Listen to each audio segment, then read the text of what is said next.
Il met mon algo en boule, en papier là, il me le jette dessus et il se barre de la réunion. Et les 4 autres se lèvent et se barrent aussi. Et le plus jeune, il me tape sur l'épaule et il me dit « c'est le métier qui rentre ». Ah, je suis choqué quoi. On a rendez-vous chez les avocats pour signer, on est content. Les 15 millions qu'on veut lever, c'est bon. La valo, c'est bon, tout baigne. Et on a rendez-vous à 17h chez les avocats et à 13h on reçoit un SMS qui dit « désolé, en fait on viendra pas ». Donc on alimente tous les ministères de France et on gagne SFR 24 000 compteurs. Et là on passe de 80 000 à 200 000 compteurs sur 2 mois. Quoi. C'est d'ailleurs le mois où j'ai fait le plus de nuits blanches je crois. Je fais 18 nuits blanches sur le mois, c'est pas rien, ça m'a usé un peu. Podcast exceptionnel aujourd'hui où j'ai la chance de recevoir Jonathan Martelly, fondateur d'Equateur. Equateur, c'est un fournisseur d'énergie qui a fait le pari de fournir une énergie 100% renouvelable avec de l'électricité verte, du gaz vert issu de la décomposition des déchets organiques, etc., etc. Et c'est vraiment une prise de position à contre-courant des géants de l'énergie que l'on connaît tous. Equateur aujourd'hui, c'est plus de 120 000 clients et plus de 780 millions d'euros de chiffre d'affaires en 2023. Dans ce podcast, vous allez découvrir Jonathan Martelly, le cofondateur d'Equateur, qui nous raconte son parcours incroyable, comment avec son associé ils ont fondé Equateur et sa vision de l'avenir.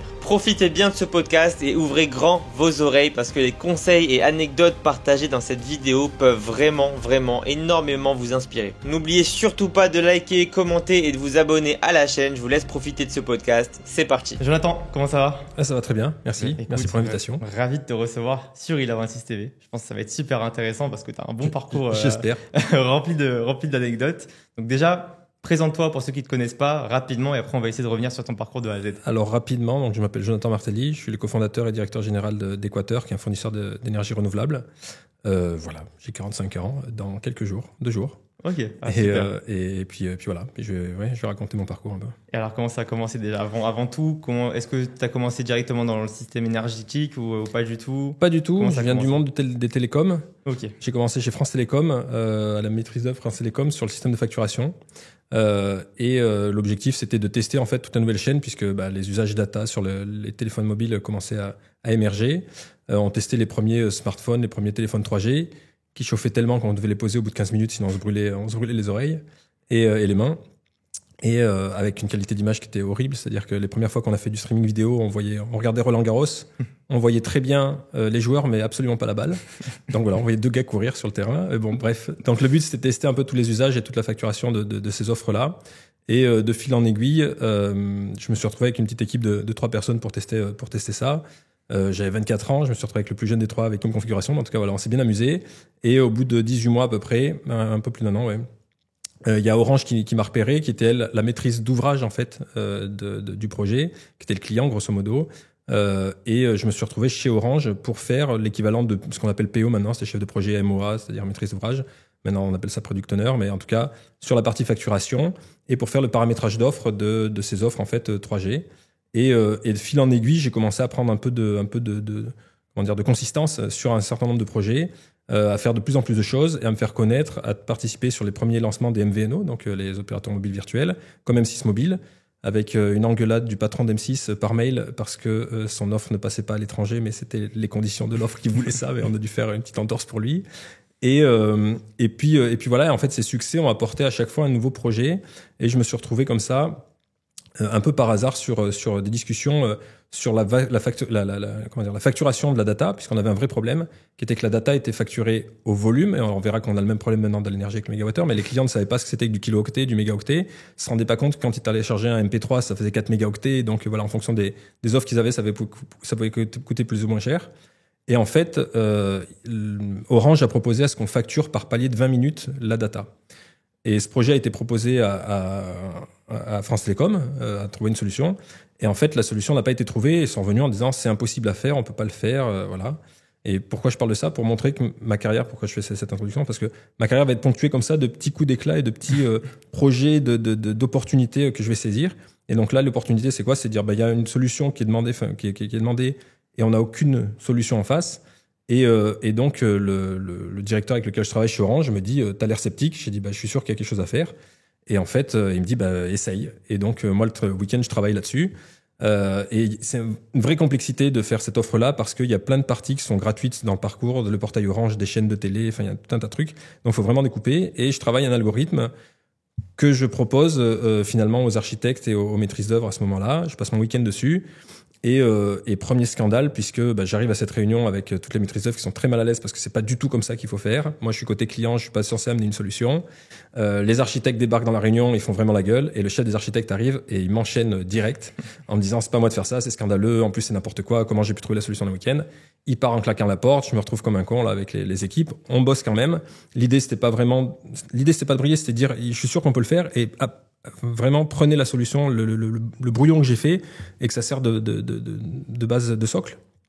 Et en fait, la solution fonctionne, elle est prise en main et voilà. Et bon, pour le coup, j'ai eu de grosses félicitations de la part d'Orange, une excuse de la part du chef qui était parti un peu en éclat. Voilà, sa vraie frustration, ça a été que son équipe en fait n'ait pas trouvé la solution. Et donc ce projet-là m'a permis du coup d'être encore plus connu au sein des directions d'Orange, ceux qui travaillent sur différents projets.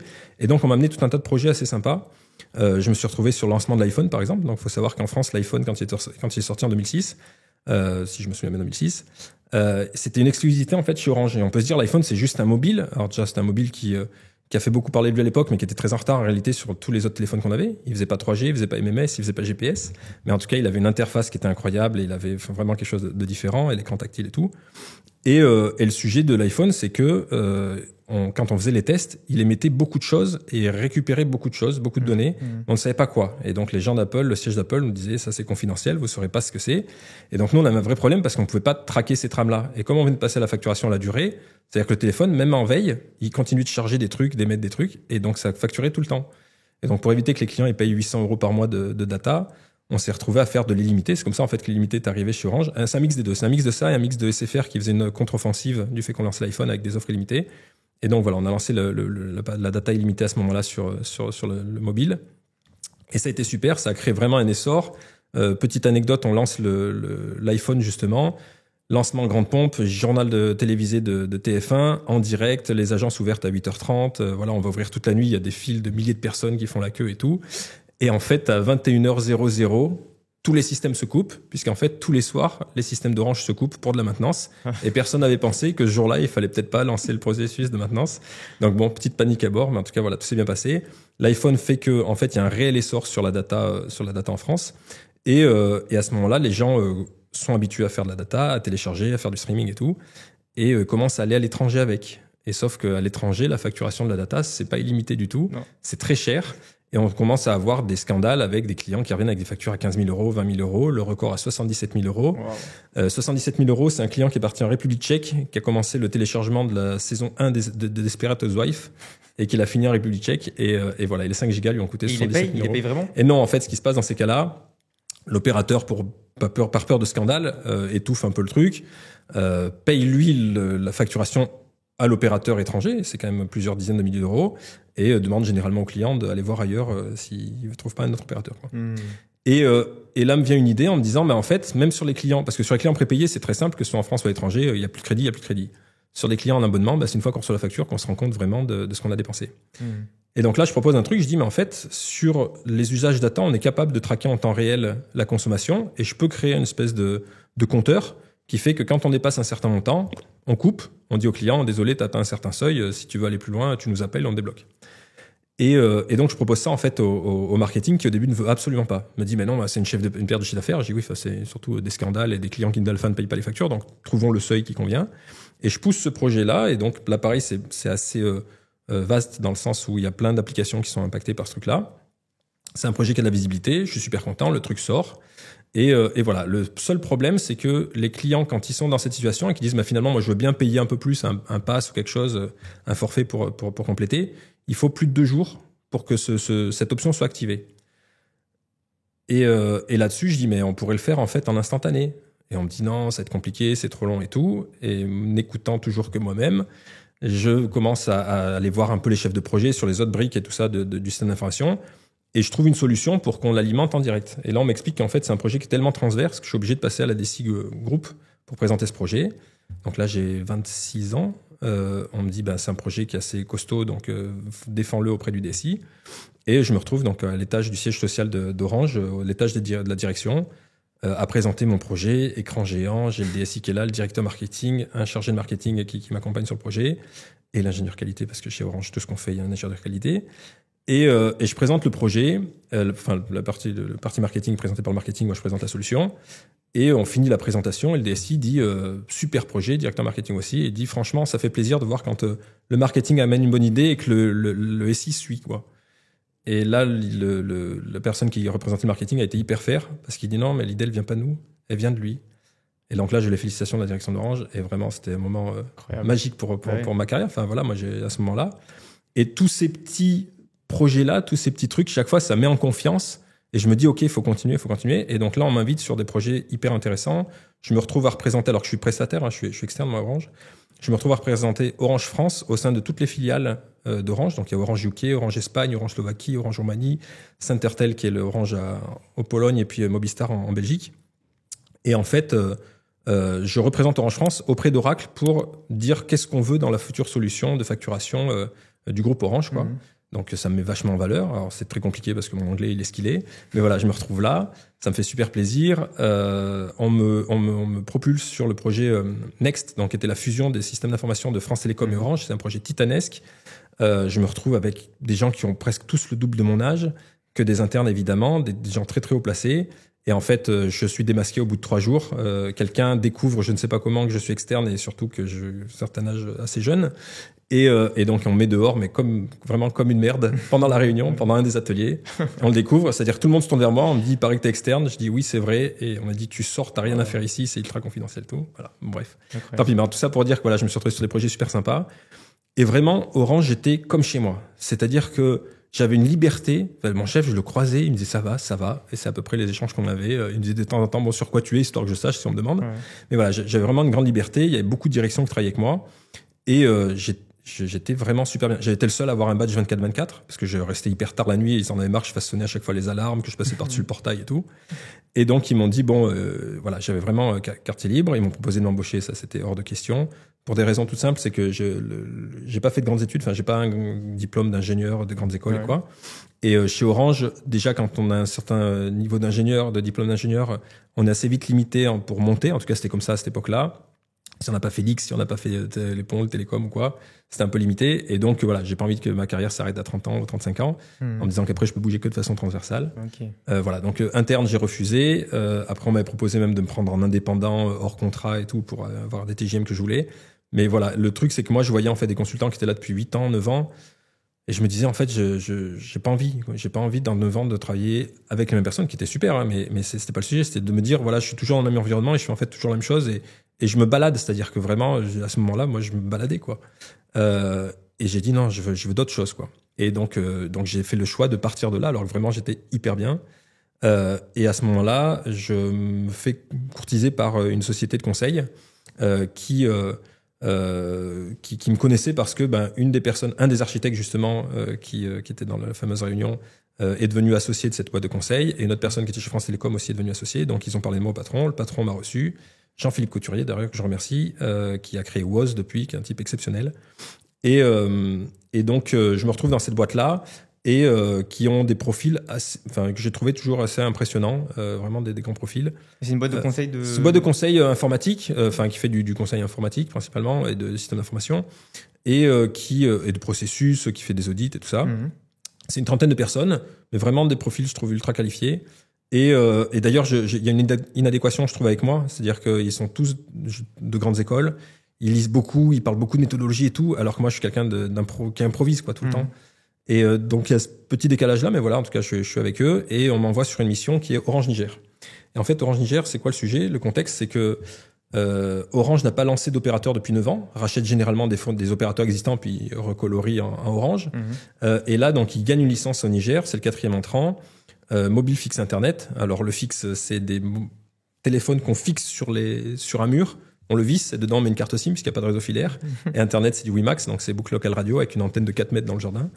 Et là, on fait, on balance sur ce projet, et pression très forte parce qu'en fait, il y a 2 entités d'Orange qui se sont battues pour avoir ce projet. OBS, Orange Business Service, qui voulait ça et qui avait en plus un ERP tout prêt pour la téléphonie mobile et le reste. Et Sofrecom, qui est plutôt spécialisé dans les pays en voie de développement. C'est Sofrecom qui gagne le projet. Et on leur dit, par contre, les mecs, si vous ratez le projet, vous êtes battus pour l'avoir, c'est toute la direction qui saute, donc vous ratez pas. En tout cas, c'est ce qu'on me dit à ce moment-là. La pression est si forte que même ma boîte de conseil n'est rémunérée qu'en cas de succès du projet.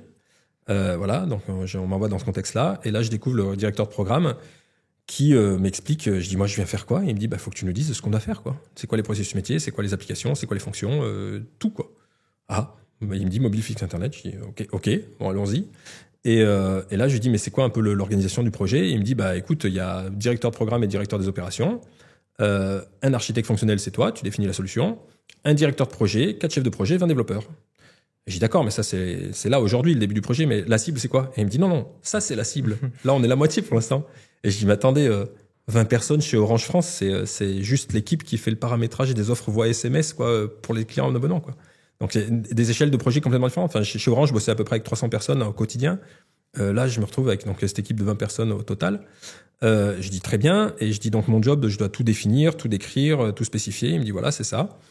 Et je dis c'est quoi le timing, quoi? Et il me dit écoute, là on était début février. Il me dit écoute, 30 juin. Je dis 30 juin, j'aurais fini quand même. Je veux dire dans un mois, j'ai fini ça. Il me dit non, t'as pas compris. 30 juin, on ouvre les agences à Niamey au Niger. Oh. Et je dis, mais là, on a quoi? Et il me dit, là, on n'a rien. On a juste une appli qui sert à gérer les cartes SIM. On a eu un truc, une espèce de boîte à outils qui fait la CRM. Enfin, voilà, deux, trois trucs. Je dis, punaise, 4 mois, chez Orange, on faisait modifier une interface, quoi, entre deux applis. Je dis, ok, bon, c'est parti. Et je dis, c'est quoi la suite de l'entretien? Il me dit, tu dois rencontrer absolument le directeur des opérations. Je dis, ok. Et il me dit, mais là, il est en entretien justement avec une boîte qui vient lui vendre des outils qui est nécessaire pour le système d'information.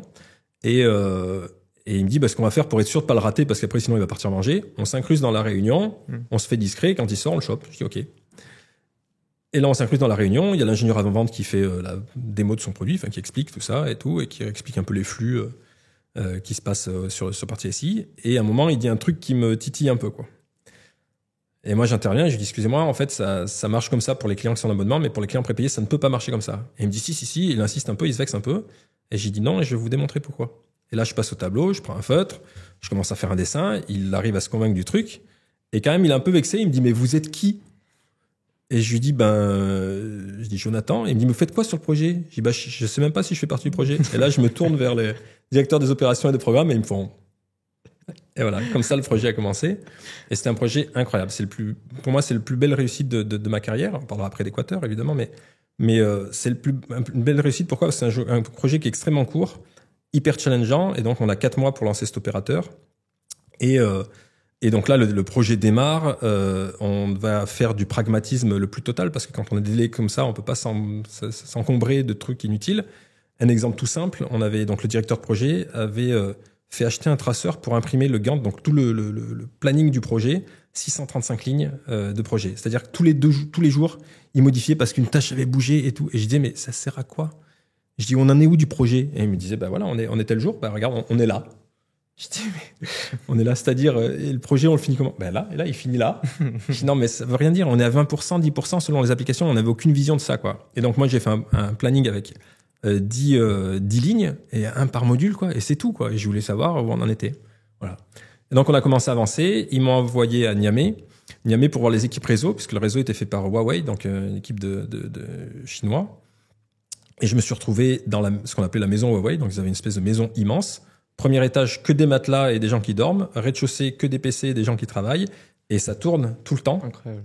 Et eux, ce qu'il y a, c'est qu'ils se lèvent, ils travaillent. Donc, ils sont en caleçon short, caleçon Marcel, tongs Marcel. Et moi, je suis en costume cravate. Il fait 48 degrés. Wow. J'ai chaud. La clim, ça coupe 4 fois par jour à Niamey. C'était catastrophe, l'électricité. Et donc, je me retrouve avec eux. Je rencontre le DSI qui était un personnage haut en couleur, excentrique au possible. Je donne juste une anecdote sur ça. Il y avait les équipes radio qui orientaient les antennes dans Niamey pour améliorer et optimiser la couverture, mettre le moins d'antennes possible tout en optimisant la couverture. Et un matin, ils arrivent en râlant, en disant, putain, les couvertures ont changé, on comprend pas ce qui s'est passé et tout. Et le DSI passe par là, il dit, oui, mais c'est moi, cette nuit, je suis passé avec mon chauffeur, vous avez fait n'importe quoi avec les antennes, je les ai réglées. Ils disent, mais avec quoi t'as mesuré? Il dit, ah non, mais j'ai fait à l'orientation, voilà. Et tout était comme ça avec lui, c'était assez impressionnant. Bref, je raconte cette équipe, je rencontre l'équipe marketing qui est une équipe française qui n'a pas du tout compris le pays dans lequel ils ont mis les pieds. Niger, à ce moment-là, c'est le 5e pays le plus pauvre du monde. Eux prévoyaient que les clients aient leur pièce d'identité pour valider les souscriptions. C'est impossible. Même nos chauffeurs, ils avaient fait leur papier d'identité juste pour devenir chauffeur d'Orange, sinon ils n'avaient pas de papier d'identité. Ils voulaient un référentiel adresse. Les adresses à Niamey, c'est j'habite derrière la station Total à côté du panneau publicitaire. Enfin, donc, ça, on oublie. Ouais. Ils voulaient faire des offres avec abonnement, mais personne. Enfin, il n'y a pas de RIB, il n'y a pas de CB. Enfin, voilà. Donc, c'est complètement délirant. D'ailleurs, l'équipe s'est fait assez vite débarquer. Et puis, voilà. Donc, on travaille là-dessus. Je retourne à Paris. On travaille avec les équipes. Hyper intense. Avec plein de nationalités différentes, des Lituaniens, des Américains pour la solution WiMAX pour Internet. Et bon, on arrive bon an, mal an à presque la fin du projet. Le projet, on devait sortir donc le 30 juin à 9h du matin. 30 juin à 5h du matin, on arrive enfin à tout faire fonctionner de bout en bout. Faut savoir qu'on travaillait tous les jours jusqu'à 3 et 6h du matin. On reprenait à 10h le matin et 7 jours sur 7, on a fait ça jusqu'au 30 juin. Il y a eu beaucoup de casses aussi dans le projet quand même. Tout le monde ne tient pas ce rythme-là. Mais bon, moi, j'ai vraiment adoré. Et donc, on sort le projet est lancé. À 11h du matin, le DAF m'appelle. Donc, à 9h, les agents s'ouvrent. On est super contents. À 11h, le DAF m'appelle. Et il me dit, dis-moi, l'argent, je fais quoi? Je dis, comment ça, l'argent, tu fais quoi? Il me dit, ben ouais, je le mets dans quoi, l'argent? Je dis, ben, dans des caisses. Il me dit, ben, elles sont où? Je dis, ben, je sais pas. Et il dit, ben, pourquoi j'ai pas de caisse? Je dis, mais je m'occupe pas du mobilier. Je m'occupe du SI. Le gars me reprochait que moi, j'avais pas acheté à commander des caisses, quoi. Alors que pour le coup, j'avais même commandé les douchettes pour qu'ils scannent les codes barres. Et bref, donc le projet est lancé, super succès. On devait faire 100 000 ventes de cartes SIM en 6 mois. On en fait 100 000 en 7 jours. Donc, recommander les stocks. Gros succès. On m'appelle pour une V2 pour préparer un peu les offres futures d'Orange. Je leur explique comment le système est complètement paramétrable et qu'ils ont complètement la main pour le faire sans aucun développement. Super succès, on est content. Alors pour la petite anecdote, quand ils ont dû fermer les agences, parce que comme du coup tout le monde payait en cash, il y avait des montagnes d'argent qui s'accumulaient dans la journée. Donc ils ont fermé les agences, ils vendaient par les fenêtres les mobiles et tout ça, et les cartes SIM. Et en fait, tous les soirs, il y a un comptable qui passait, qui faisait le tour des premières agences pour récupérer le cash. Et ils se sont aperçus que chaque jour, il y avait moins de cash qui arrivait dans les bureaux. Donc fin du contrat du comptable au bout de quelques jours. Mais voilà, donc le projet s'est lancé, c'était un super succès. Moi, super content de ça. Et là, on me demande de rédiger un livre blanc sur comment lancer un opérateur téléphonique. Donc, je fais un doc qui fait, je sais pas, il doit faire 400 ou 500 pages pour expliquer ça. Il y a 130 pages juste sur le paramétrage des offres. Il y a 70 process métiers. Enfin, voilà, il y a plein de choses. Et puis, super content. Et là, on m'appelle pour un projet en France dans l'énergie. Donc, c'est là où je vais basculer dans l'énergie. Alors, juste avant qu'on bascule dans l'énergie, pourquoi? Parce que moi, j'ai eu beaucoup d'invités. T'es pas le premier qui a déjà travaillé dans les télécoms. Pourquoi il y a est-ce que c'est un point commun ou c'est juste du pur hasard qu'il y a des personnes qui vont travailler dans les télécoms et qui passent dans les énergies? Alors, il y a un gros point commun que je vais expliquer justement avec l'entretien que je vais passer chez eux. Et donc, le projet, en gros, chez Direct Energy, c'était quoi? C'était un fournisseur d'énergie à ce moment-là qui faisait uniquement l'électricité. Le patron Xavier Cutuculi avait annoncé à la presse qu'il lancerait le gaz 6 mois plus tard et il faut faire donc un lancement d'offres en urgence, sachant qu'en plus, ils sont en train de faire une migration de leur système d'information actuel vers SAP sur les LEC et en plus, il faut lancer le gaz. Et donc, on me demande d'intervenir dans ce cadre-là. Direct Energy demande un binôme d'une société de conseil qui connaît bien l'énergie et qui sait faire du lancement d'offres.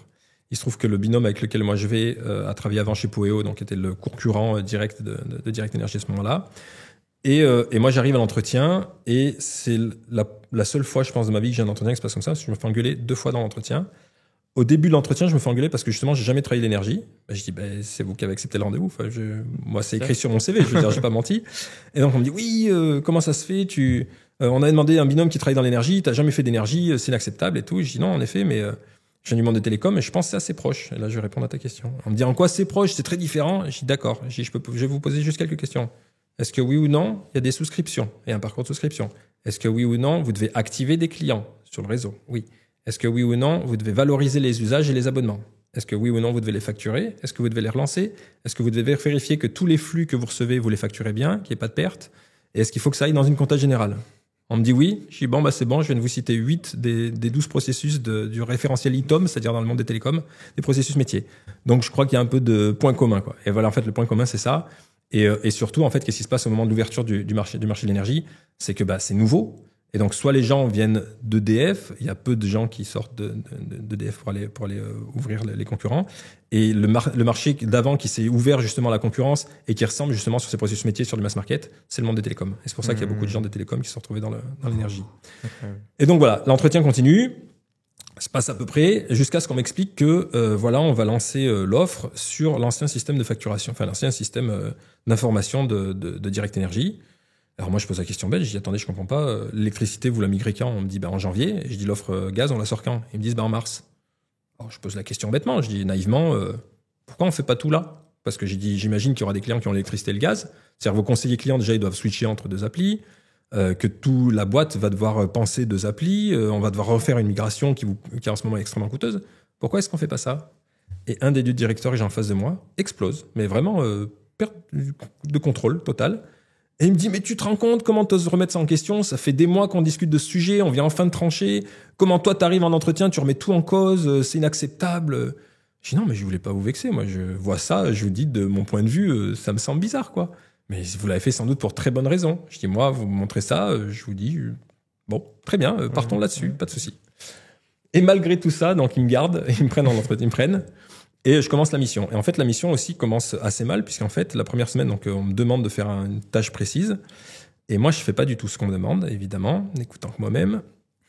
Je me dis, il faut que je comprenne déjà cette société. Il faut que je comprenne où elle en est. Il faut que je comprenne les processus. Je veux l'ensemble de la vision. Parce que si on me demande un truc précis, je sais pas ce qui se passe avant, ce qui se passe après, je serai jamais pertinent. Et donc, je fais ça. Et donc, la première semaine, je fais chier les gens. Hein. Je le sais. Je m'installe dans les directions et je dis, je veux que tu m'expliques, je m'assois à côté d'opérationnel, je veux que tu m'expliques ton métier de facture, je veux que tu m'expliques ton métier de recouvrement, voilà. Et je m'assois à côté des gens, il y en a qui jouent très bien le jeu, il y en a qui grincent un peu les dents, mais voilà, je m'impose comme ça. Et bon, évidemment, le client l'apprend quand même. Et le vendredi, il me convoque, il me dit, écoute, ça va pas du tout, c'est pas ce que j'ai demandé. Ils appellent ma boîte de conseil, ils engueulent ma boîte de conseil en disant, on va le sortir, le mec il fait ce qu'il veut, ça va pas du tout. Et ma boîte de conseil m'appelle en panique, surtout qu'ils viennent d'ouvrir le compte Direct Energy. Et ils me disent, mais qu'est-ce que tu fais? Ça va pas. Et je dis, écoutez, c'est hyper important que je fasse ça. Faites-moi confiance. Elle m'a demandé un truc, je vais le faire pour la semaine prochaine. Par contre, c'est hyper important ce que je suis en train de faire. Croyez-moi, c'est important pour eux. On me dit, écoute, Jonathan, on te fait confiance, mais attention, quoi. OK. La deuxième semaine se passe. Et là, en fait, je me retrouve encore convoqué. Et on me dit, bon, écoute, on va faire le bilan. Est-ce que tu as fait ce que je t'ai demandé? J'ai dit oui, mais pas que. Et là, je sors un dossier qui est assez épais quand même. Il fait une centaine de pages. Et je lui dis, j'aimerais que tu lises ça. Et on en reparle lundi.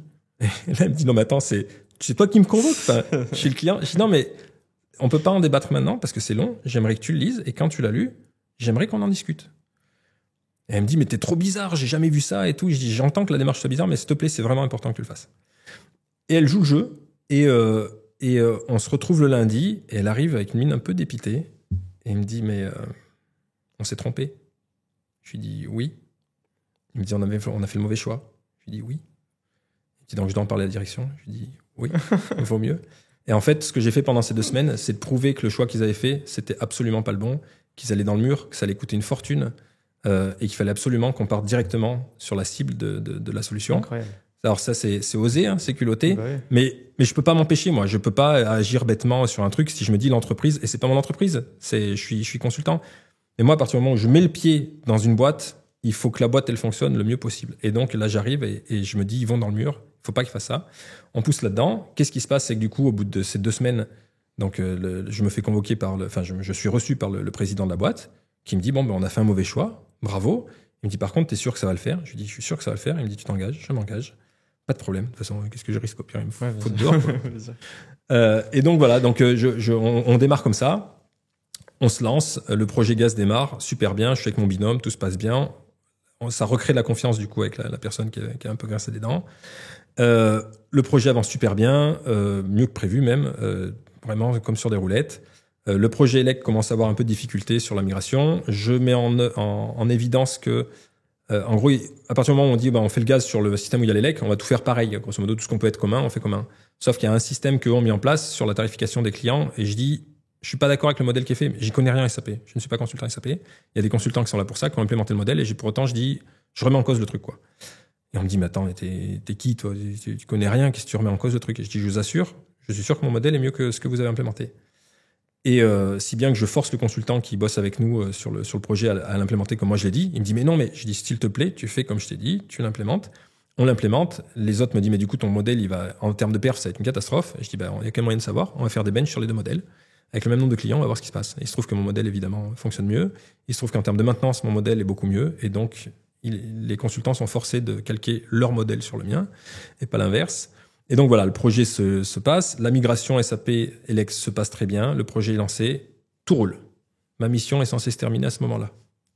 Il me reste un mois, on me demande de faire un peu de support sur ce qu'on a fait et tout.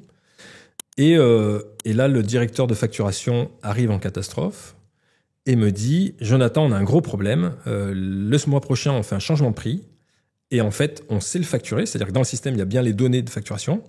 Par contre, derrière, impossible de sortir les PDF, d'éditer les factures, quoi. Il n'y a rien qui sort. Il n'y a plus rien qui sort dès qu'on change les prix. Plus rien ne sort. » Je dis d'accord. Et je dis « Mais vous venez de commencer le dev ?» Il dit « Non, ça fait des mois qu'on est dessus. » Ah, et combien de personnes? 5 personnes. Ah d'accord. Et je dis « Mais vous attendez quoi de moi ?» Il me dit « Ben, je sais pas. » Je dis « Mais moi, SAP, j'y connais rien. Qu'est-ce que vous voulez que je fasse ?» Et le gars me dit « Je sais pas. Fais un truc, quoi. » Moi, je dis « Ok, allez, je relève le challenge. » T'as des compétences dev ou pas du tout? À l'école, enfin, j'ai étudié un peu le dev, mais voilà. Okay. Mais du Java, là, c'est de la BAP, c'est un truc hyper spécifique, voilà. Okay. Mais bon, ça m'a quand même beaucoup aidé dans ma carrière, le dev. Et donc, j'arrive... du coup, je réponds à une question non posée. C'est mon parcours scolaire, c'est que j'ai fait un master en informatique, et avant ça un IUP, avant ça un DUT. Donc un peu de dev, un peu de base de données, un peu de gestion de projet, des trucs comme ça. Et donc un peu technique quand même. Et donc on arrive à enfin voilà, je suis présenté, je suis intégré de force dans la DSI. Et le directeur facturation dit, ça vient du patron, Jonathan vient vous aider là-dessus. Le DSI il prend mal et c'est normal à ce moment qu'il le prenne mal. Et il me présente à l'équipe, c'est un moment horrible, et il dit bon ben voilà, il y a notre sauveur qui est là, le mec va faire des miracles, acclamez-le. Voilà, je dis merci pour la présentation. J'arrive, je dis à l'équipe, je vais essayer de poser un peu de 3 questions, et vraiment tout le monde est fermé, tout le monde m'envoie bouler et tout. Je dis bon ok, je dis voilà, je vous demande juste un truc, j'aimerais créer 12 cas de test, 12 cas clients différents, changement de prix sur l'abonnement, sur la consommation, dans le futur, dans le passé, voilà, on fait quelques cas de test. Et je dis, j'aimerais juste que vous me donniez un peu ce que ça donne comme données dans base de données, que je comprenne, quoi. Et là, il me joue ces cas de test. Évidemment, il n'y a rien qui fonctionne. Mais en tout cas, la facture est faite. J'ai les données de base de données. Et on me sort des tableaux. Et c'est incompréhensible. Vraiment, je me retrouve avec des données avec 30 colonnes, des lignes de partout. Je comprends rien. Je dis, bon, voilà ce que vous allez me faire. Vous me sortez une facture normale standard, PDF, avec les données. Comme ça, j'essaie de comprendre ce que j'ai dans le tableau, ce que j'ai sur une facture, quoi. Voilà, j'arrive là-dessus, et puis je dis, par contre, donc je vois bien ce que vous avez donné, c'est quoi que vous voulez en restitution quand il y a un changement de prix? Et là, l'équipe me dit, c'est pas le sujet. Et là, je comprends le problème. C'est que, et ça c'est vrai pour tout, hein, si on sait pas où on va, je vois pas comment on peut y arriver, quoi. Et donc, à ce moment, je me dis, ok, le problème, il est juste là. Et donc, je vais voir les métiers, facturation, je dis, bon, c'est quoi que vous voulez voir comme restitution quand c'est changement de prix et tout? Ils me décrivent ça. Et donc, moi, je me dis, ok, j'ai ces tableaux-là, et je dois arriver à ces 2 lignes de PDF, là, comme ça, quoi. Et voilà, on est le vendredi, on passe le week-end, et moi, le week-end, ça me trotte dans la tête, ce truc-là. Et donc, samedi soir et le dimanche soir, allez, je passe toute ma nuit à ça, quoi. Et j'ai mon tableau, mes 2 lignes. Comment je passe de là à là? Et allez, et je mouline, et je mouline, et je mouline, et des heures, et des heures. Et je passe la première nuit du samedi. Ah, je commence à arriver à quelque chose. Deuxième nuit du dimanche, je passe dessus, et vers 4h, 5h du matin, j'ai un algo qui tient la route. Il tient la route sur un de mes exemples. Je prends un deuxième exemple. Il marche. Troisième exemple. OK, il y a un petit truc à modifier. OK, ça a l'air de coller. J'écris l'algo, mais vraiment, il est sur papier. Donc, j'écris en texte, quoi. Et j'envoie ça au développeur. Et je dis, écoutez, demain matin, 10h, on fait un point et je vous présente ça. J'arrive le lendemain à 10h. Et dans la salle de réunion, j'ai mon petit algo en papier, tout content de moi. Les développeurs rentrent. Et donc, c'est 5 développeurs en tout, cette équipe. Parmi les 5, il y a un tout jeune qui est le seul interne qui sort d'école et qui a fait un mois de formation à BAP, donc le langage de programmation SAP, et 4 développeurs qui sont des indépendants, dont un qui est le référent pour tout dans le monde de l'énergie. Enfin, vraiment, il était connu par tout le monde, ce type-là. Brillant, il connaît tous les modules de SAP sur la partie facturation, énergie et tout. Bon, super. Et lui rentre en dernier, et il a même pas le temps de s'asseoir, qui se met à me hurler dessus. Il me dit, mais tu te prends pour qui? Tu sors d'où? Qu'est-ce que tu as fait en SAP? Je lui dis rien, je connais rien SAP. Alors comment tu peux sortir ça? C'est n'importe quoi. Et je dis, votre problème, c'est pas un problème SAP. Il me dit, si, tu connais rien. C'est quoi la table FKKVKP? Je dis, mais j'en sais rien de quoi tu me parles. Et il m'enchaîne des tas de termes comme ça. Et je dis, arrête, je ne connais pas. Je peux pas être plus clair que ça. Je ne connais rien SAP. D'accord? Je ne connais rien SAP. Ce n'est pas mon problème. Tu fais n'importe quoi, tu crois que tu peux arriver, ta solution c'est n'importe quoi, ça marche pas comme ça SAP. Il met mon algo en boule, en papier là, il me le jette dessus et il se barre de la réunion. Incroyable. Et les 4 autres se lèvent et se barrent aussi. Et le plus jeune qui sort là, le petit jeune interne, il me tape sur l'épaule et il me dit, c'est le métier qui rentre. Je suis choqué, quoi. Et donc tout le monde se barre. Et là, je vais voir le directeur facturation et le DSI, donc il reste un mois pour qu'on puisse facturer. Et je leur explique un peu ce qui s'est passé. Et donc là, le directeur facturation est en panique. Il me dit, OK, d'accord, bon, s'ils veulent pas collaborer, j'appelle des brokers, on prend 5 indépendants, experts SAP, tu les pilotes, tu fais le truc. Je dis, non, vous avez rien compris. C'est surtout pas ça que je veux. Je veux un seul gars. Un seul. Et il me dit, OK, on te met le super expert. Je dis, non, je veux exactement le contraire. Je veux le petit jeune qui m'a tapé sur l'épaule, qui est tout neuf. Ils m'ont dit, mais il est débutant. Je dis, justement, c'est le moins déformé de l'équipe. C'est lui que je veux. Il me dit, mais t'es fou et tout. Je dis, écoutez, voilà ce qu'on fait, vous me laissez 24 heures. Si dans 24 heures, j'arrive à rien, vous trouvez une autre solution. D'accord? Ah, mais tu te rends pas compte, l'enjeu de la boîte et tout, on peut plus facturer. Je dis, j'ai très bien compris l'enjeu de la boîte. Je vous demande 24 heures. OK. Et donc, je vais voir le petit jeune, on le force à partir avec moi, il fait vraiment la gueule. Il ne veut pas coopératif au début. Et je lui dis, bon, écoute, il s'appelle Julien d'ailleurs, c'est un prénom qui va me suivre pour le reste de ma carrière. Mais, et je lui dis, Julien, écoute-moi. Et là, j'ai mon algo avec moi, il me dit, non, mais ça, il a dit l'autre qu'on peut pas le faire, il est expert, il faut pas. Je dis, d'accord, regarde, je range ma feuille, on l'oublie. Remonte-moi le tableau que tu m'as montré hier. Et là, petit à petit, on passe la matinée à refaire l'algo qui est écrit sur le papier. Bref, je dis pas, on travaille ensemble, on regarde, si on fait ça, tiens, ça c'est labo, tiens, ça c'est la conso. Et puis on réécrit un peu le truc sur du papier, c'est lui qui l'écrit pour le coup. Et je dis, tu sais ce qu'on va faire après manger, on va le coder. Il me dit, OK. Et donc on ouvre le code, et là, il m'explique un peu les trucs, et je lui dis, bon écoute, tu m'ouvres une nouvelle branche, et tu crées le code qu'on a fait. Il développe le code, et puis quand il finit, au bout d'une heure ou deux, il me dit, mais attends, mais du coup, le reste du code, il sert à rien. Le truc sur lequel il bosse depuis des mois, A5. Je dis, ouais, peut-être, je sais pas. Mets-le en commentaire. Il le met en commentaire. Il me dit, mais non, mais ça peut pas marcher, ça. Et je lui dis, tu sais ce qu'on va faire? On va relancer les 12 cas de tests que je t'ai fait créer. Lance-les pour voir ce qui se passe. Il les lance, et il y en a 7 sur 12 qui passent. Alors, c'est vraiment un premier jet, c'est-à-dire qu'on n'a rien débugué, voilà. Premier lancement, 7 qui passent sur les 12. Ah, là, il se stoppe, vraiment, et le gars est figé. Il me regarde. Il me fait, putain, là... bravo, quoi. Il me dit, je sais pas quoi dire. Je lui dis, tu sais ce que tu vas faire? Tu vas venir avec moi et tu vas dire ce que toi t'as fait, parce que c'est pas moi qui ai écrit le code, c'est toi. Tu vas expliquer ce que t'as fait en 2 heures. Et alors, il est un peu gêné, il vient avec moi, on va voir le DSI et le directeur facturation, et là, le super consultant s'invite, alors que je lui ai rien demandé, il s'invite au truc. Il me dit quoi, qu'est-ce qui se passe et tout, qu'il y a un problème, de toute façon, je vous ai dit, ça peut pas marcher. J'ai dit, bah, Julien, t'as quelque chose à leur dire? Il dit, il y a 7 cas sur 12 qui passent. Oh. Et là, le consultant s'énerve. Et il me dit, non, mais nous aussi, on y est presque et tout. Et je me tourne vers le directeur facturation et le DSI. Je dis, regardez, vous avez 2 choix. Vous avez l'équipe presque, ou vous avez le duo de 7 sur 12 en une matinée. C'est vous qui voyez, en une journée. Ils disent, OK, qu'est-ce qu'il te faut de plus? J'ai dit, rien de plus. Et il me dit, mais eux, les 4, on en fait quoi? Ah, je dis, ils font ce qu'ils veulent. Du baby-food, de la broderie, c'est pas mon sujet. Vous les mettez sur ce que vous voulez, mais surtout pas sur mon sujet maintenant. Et bon, ça a évidemment frité après avec le consultant. Et voilà, donc encore un coup qui m'a fait d'un coup grimper un peu dans le truc. Et donc reçu par le président de Direct Energy, qui me félicite et qui me dit, bon bah super, écoute, on aimerait que tu reprennes toute l'équipe SAP, 20 personnes. Donc c'est mon 3e poste en 8 mois.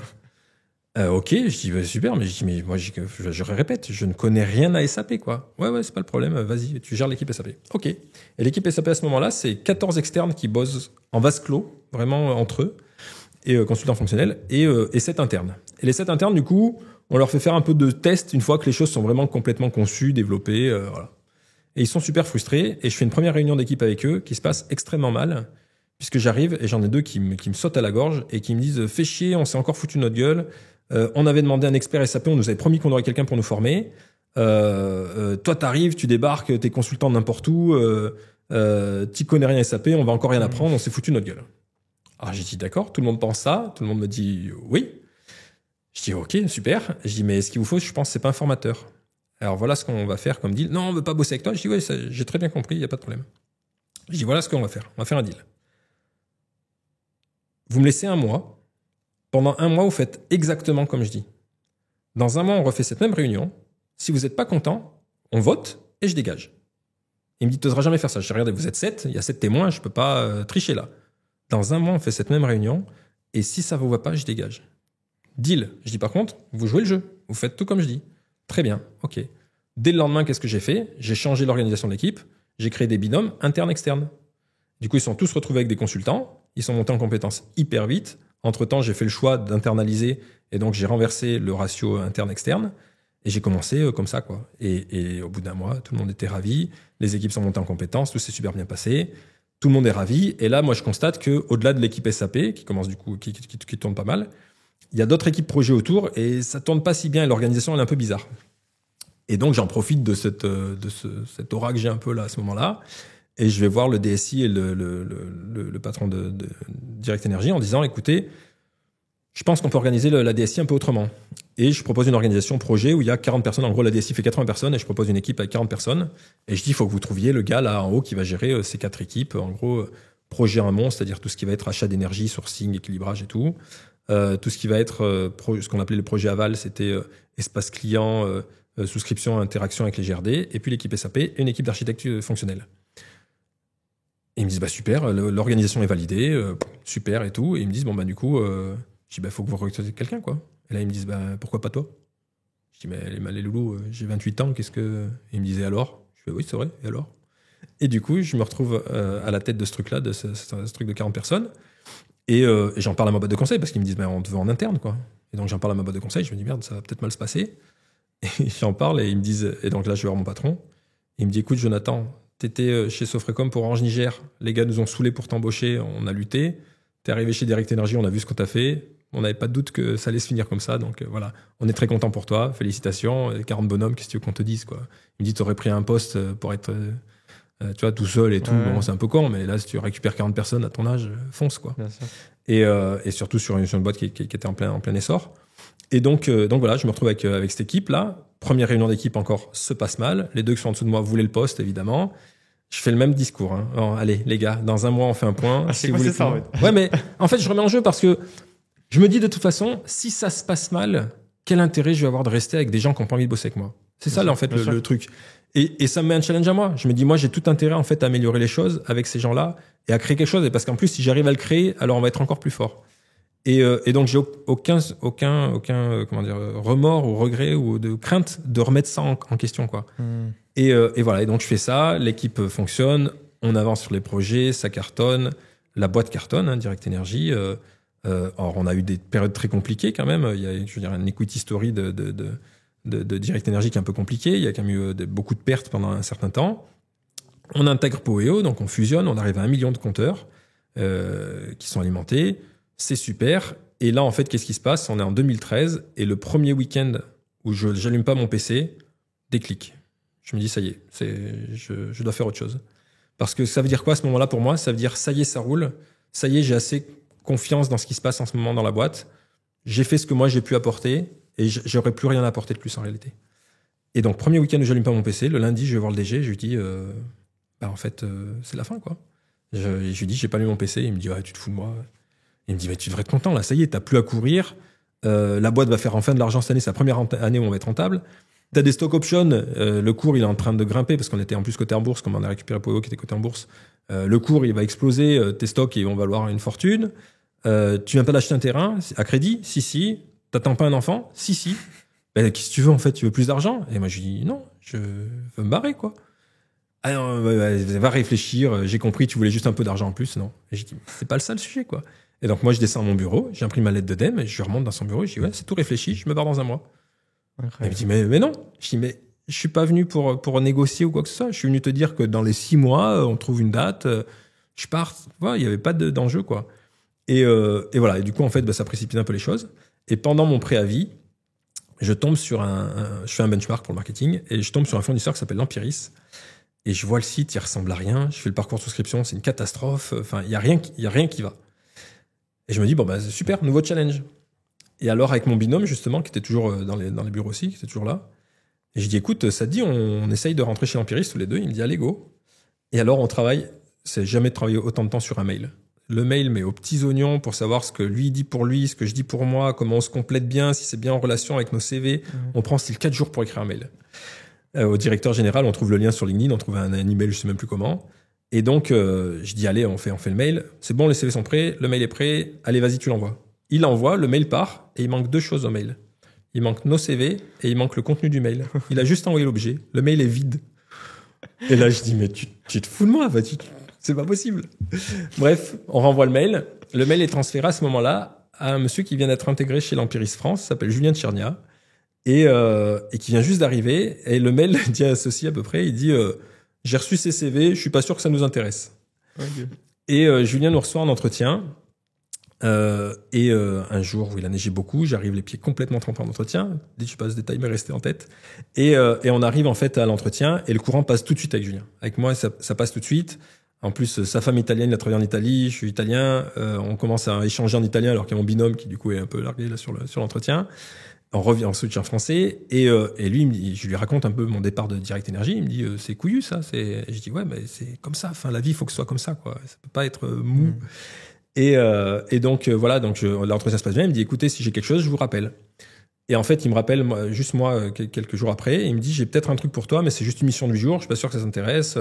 Je dis oui, il y a pas de problème. De toute façon, moi une fois que je rentre le pied dedans, après on verra ce qui se passe.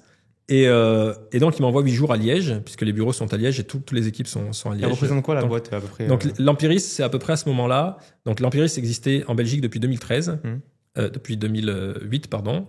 On est en 2013. Ils ont 700 000 compteurs en Belgique, donc c'est presque 10% du parc belge. Et en France, par contre, ils n'ont que 5 000 compteurs. En 3 ans, ils ont fait 5 000 compteurs. Ouais, c'est pas grand-chose. C'est tout petit en France. Surtout, ils ont perdu beaucoup d'argent. On va le voir après pourquoi. Et donc voilà. Et donc Julien m'envoie là-bas. Il me dit, écoute, toutes les équipes de dev sont là-bas. Il me dit, je pense qu'il y a un problème avec le système de facturation. Et en fait, j'arrive le matin. Je fais le tour un peu des équipes France. C'est 12 personnes au côté opération et un responsable des opérations qui fait aussi la partie SI un peu. Et dès la fin de la matinée, j'appelle, je crois, ma sœur à ce moment-là et je lui dis, écoute, je crois que je suis là pour 3 ans à peu près. Elle me dit, ouais, tu es prétentieux et tout. Je dis, non, mais c'est-à-dire qu'il y a du boulot et je pense que ça va durer un moment. Et en fait, je fais vite le constat qu'il y a un gros problème qui est qu'ils facturent la moitié de ce qu'ils devraient facturer et qu'ils encaissent la moitié de ce qu'ils facturent. C'est-à-dire qu'à la fin, ils touchent 25% de ce qu'ils doivent encaisser. C'est un vrai problème. Il y a rien qui va. Il y a aucun process qui va. Et en gros, au bout donc moi j'essaie de faire une évaluation du chiffre d'affaires, de ce qu'ils auraient dû facturer, je refais des simulations et tout, en accéléré, et je me retrouve le 7e jour, je parle avec le DAF beaucoup, et il me dit écoute, moi je dois présenter les comptes d'Équateur au DG aujourd'hui, je me sens pas de le faire tout seul, quoi. J'aimerais que tu viennes m'appuyer. Pardon ? T'as dit d'Équateur. Ah, de l'Empiris, pardon, de l'Empiris, j'ai toujours des problèmes. Et donc de l'Empiris, et il me dit je préférais que tu viennes avec moi. Je dis ok. Il présente la situation au DG en disant écoute, c'est la catastrophe, on perd de l'argent, c'est le bordel, il faut fermer la France. Et le DG se tourne vers moi, il me dit c'est vrai Jonathan? Je dis non, c'est bien pire que ce qu'il vient de décrire. Et il me dit alors on ferme? Je dis non, ça c'est l'autre bonne nouvelle, c'est que par contre on va relever le truc. Et il me dit comment? Et je lui dis écoutez, il me dit mais c'est trop lourd. Et je dis écoutez, voilà ce que je vous propose, vous me donnez 30 jours, je veux 2 développeurs, j'ai fait une liste de choses à faire, à améliorer d'ici là, et au bout des 30 jours on fait le point, on va voir ce qui se passe. Il me donne des tâches de développeurs. On avance sur tous ces petits trucs qu'il faut améliorer et tout assez vite. Je m'aperçois que ça fait 3 ans qu'ils ont déclaré aucune taxe. Enfin, il y a rien qui va. On reçoit la DGCCRF. On a une descente de la DGCCRF à ce moment-là. Enfin, une perquisition, ça s'appelle, qui nous montre que on n'a aucun. Donc, c'est un métier qui est très réglementé, l'énergie. Il y a un arrêté facture qu'il faut respecter. Il y a 14 articles. Il y en a aucun des 14 qui est respecté sur nos factures. C'est-à-dire que les sommes ne vont pas. Il y a 20 plus 2 égale 30, quoi. C'est ça. On est à ce niveau-là. Donc, c'est la cata totale. On rassure, je passe 5 heures avec l'agent pour la rassurer, de dire regardez, dans 3 mois ça ira beaucoup mieux et tout. Et voilà. Et Julien, entre-temps, lui, son job, parce qu'on est hyper complémentaires avec Julien, donc moi je m'occupe de faire et lui de vendre. Et Julien trouve un deal, c'est que l'UFC que je choisis, donc l'association de consommateurs, souhaite faire un achat groupé au niveau national, c'est une première, pour ramener en fait des gens et casser un peu le monopole du gaz. Et donc, on parle de 20 000 à 30 000 compteurs. Nous, à ce moment-là, on est à 10 000. Et la direction de l'Empiris dit non, c'est trop gros pour nous, c'est pas possible. Avec Julien, on insiste en disant attendez, vous avez demandé de faire 100 000 compteurs en 3 ans. Ils en ont fait 5 000 en 3 ans, ils demandent de faire 100 000. Faut bien qu'à un moment, on se lance, quoi. Voilà. Et donc, on arrive à les convaincre avec Julien. Et là, la direction me dit bon, ok, vous êtes 12 opérationnels aujourd'hui. On vous propose, on prend des bureaux à côté, on met 40 personnes et tout. Et je dis ah non, pas du tout. 12, c'est le bon dimensionnement pour 100 000, pas pour 5 000. Donc les 12, vous y touchez pas. Par contre, le développeur, j'en veux 5 en tout. Ils m'ont dit, mais il reste 3 mois. Tu vas pas faire ici en 3 mois. Je veux 5 développeurs. Et vous me laissez carte blanche sur les développeurs. C'est-à-dire que les méthodologies, avec du poker, avec du Scrum, avec des Scrum Masters et des machins, je veux pas en entendre parler en fait. Je veux pas d'SPM, de SRM, enfin tous ces trucs-là, je ne veux pas le voir. Je veux du pragmatisme. Et donc, je veux arriver avec des développeurs. Ils sont à côté de moi. Je leur donne des fonctionnalités. On échange, on dev, on teste, comme ça, quoi, hyper itératif. Et là-dessus, donc il me donne ces développeurs que je sors un peu du système. Scrum Master qui essaie de s'incruster. Je dis non, mais t'as pas compris. Je veux pas vous voir. Je veux pas de méthodo là-dedans, quoi. Et donc, on a les 5 développeurs et en 3 mois, on développe tout ce qu'il faut développer. J'ai un parcours pour intégrer en masse des compteurs. J'ai, avec chaque fois, la possibilité de dire, bon, bah, c'est en erreur ou c'est en cours ou c'est fait, de faire à chaque fois une fonctionnalité. Enfin, voilà, on fait un petit parcours de processus d'intégration en masse des clients. J'ai des développeurs extraordinaires, dont un qui travaille toujours avec moi aujourd'hui chez je vais pas y arriver, chez Équateur pour le coup, donc qui s'appelle Anthony, qui est un type qui a un caractère de cochon au possible évidemment, mais extraordinaire, capable de faire des trucs incroyables. Et en fait, tu copies-colles ce que tu as fait chez Direct Energy ou d'autres ou pas vraiment. Alors le SI, il est pensé un peu pareil, c'est-à-dire la modularité du SI, elle est pensée pareil. Et j'essaie surtout d'éviter des pièges que j'ai j'ai pu faire ou des erreurs que j'ai pu faire par le passé. Et donc voilà, on crée un peu ce système d'information. Je fais venir du monde de Direct Energy pour le coup, ceux que j'aimais bien, avec lesquels j'aimais bien bosser, je les intègre chez l'Empiris. Ce qui fait que d'ailleurs, je me fais un peu taper sur les doigts par le directeur juridique de Direct Energy qui menace à demi-mot, que j'adore. Hein. C'est Martial Houle, j'adore ce type-là. C'est un type extraordinaire qui a ouvert, pour nous, qui a ouvert le marché vraiment des fournisseurs d'énergie en France. Et voilà, mais c'est à juste titre, il me tape un peu sur les doigts. Et donc voilà, j'ai une équipe qui est là, ça tourne, on arrive à avancer. L'UFC se fait et c'est pas 30 000 compteurs qu'on récupère, c'est 77 000. Et 77 000, je les intègre tout seul. C'est-à-dire que le process est tellement bien fait que ça passe, il y a des centaines d'erreurs, on corrige, il y a des problèmes d'adresse, des problèmes de codes postaux, de conneries. Et voilà, on intègre ça et en 3 semaines, on se retrouve avec 77 000 compteurs de plus. Incroyable. Et beau succès. L'équipe opérationnelle, toujours 12 personnes. Ça n'a pas changé. On est passé de 5 000 à 60, maintenant à plus de 80 000 compteurs, même 90 000 quand on intègre l'UFC. Toujours la même équipe, tout le monde est content, tout se passe bien, voilà. Et puis, petit à petit, on fait progresser un peu le parc. On arrive à 150 000 compteurs en 2 ans et demi. Total s'intéresse au dossier. Total rachète l'Empiris. C'est le premier pas dans la fourniture d'énergie pour le B2C chez Total. Donc, il rachète ça. Et nous, au moment où, en fait, il y a ces discussions de rachat, on sort avec Julien. Et Julien me dit, écoute, je pense qu'on peut le faire, tous les deux. Je dis, ah non, j'étais bien en Belgique, j'avais une grande maison, tout se passait bien. En plus, j'avais pris une maison parce que quand j'avais proposé la prolongation des 30 jours initialement de la mission, au-delà des 8 jours, quand ça c'est fini, que ça s'est terminé, ils m'ont dit entre prolonge pour 30 jours, j'ai vu le DG, je dis écoute, il y a 2 solutions. Soit je rentre en France, soit tu me dis prends une maison, quoi. Et il m'a dit prends une maison. Je me suis installé en Belgique. Mais voilà, et donc tout s'est bien passé. Et là, Julien me dit écoute, moi je veux bien lancer un fournisseur, mais pas sans toi en fait. Sans toi, je fais pas. Si t'es là, on le fait. Putain, pour une fois que j'étais bien là, installé et tout se passait bien. Tu pensais pas avant à peut-être lancer un projet entrepreneurial avant Si, mais je l'avais déjà fait en fait. J'avais déjà lancé 2-3 trucs. Mais à la cool, voilà, ça prenait pas beaucoup de temps pour moi en tout cas. Ouais. Qui ont marché, des projets qui ont marché. De prestations IT, des choses comme ça. Mais là, voilà, là il y avait vraiment un gros projet et voilà. Et Julien a fini par m'avoir avec un argument qui a été, mais c'est le dernier projet de ma carrière, j'approche la cinquantaine. Et je dis allez vas-y, je le fais. Et donc voilà, donc on s'est lancé. Et en fait, on recommence à zéro. Donc là, on se retrouve dans une chambre de bonne à Paris, de 6 mètres carrés. Il faut plus de salaire, plus de revenus. En Belgique, c'était substantiel, quoi. Je veux dire, la prestation, en plus, je portais des gens, donc c'était très bien. Et là, zéro. J'ai pas droit à l'AG, j'ai pas droit à l'arche, j'ai droit à rien. Et en plus, il faut mettre de l'argent sur la table, quoi. Donc on met 250 000 € chacun. Pas de levée de fonds. À ce moment-là, pas encore. Ok. Voilà. Et donc, on se dit, allez, on y va.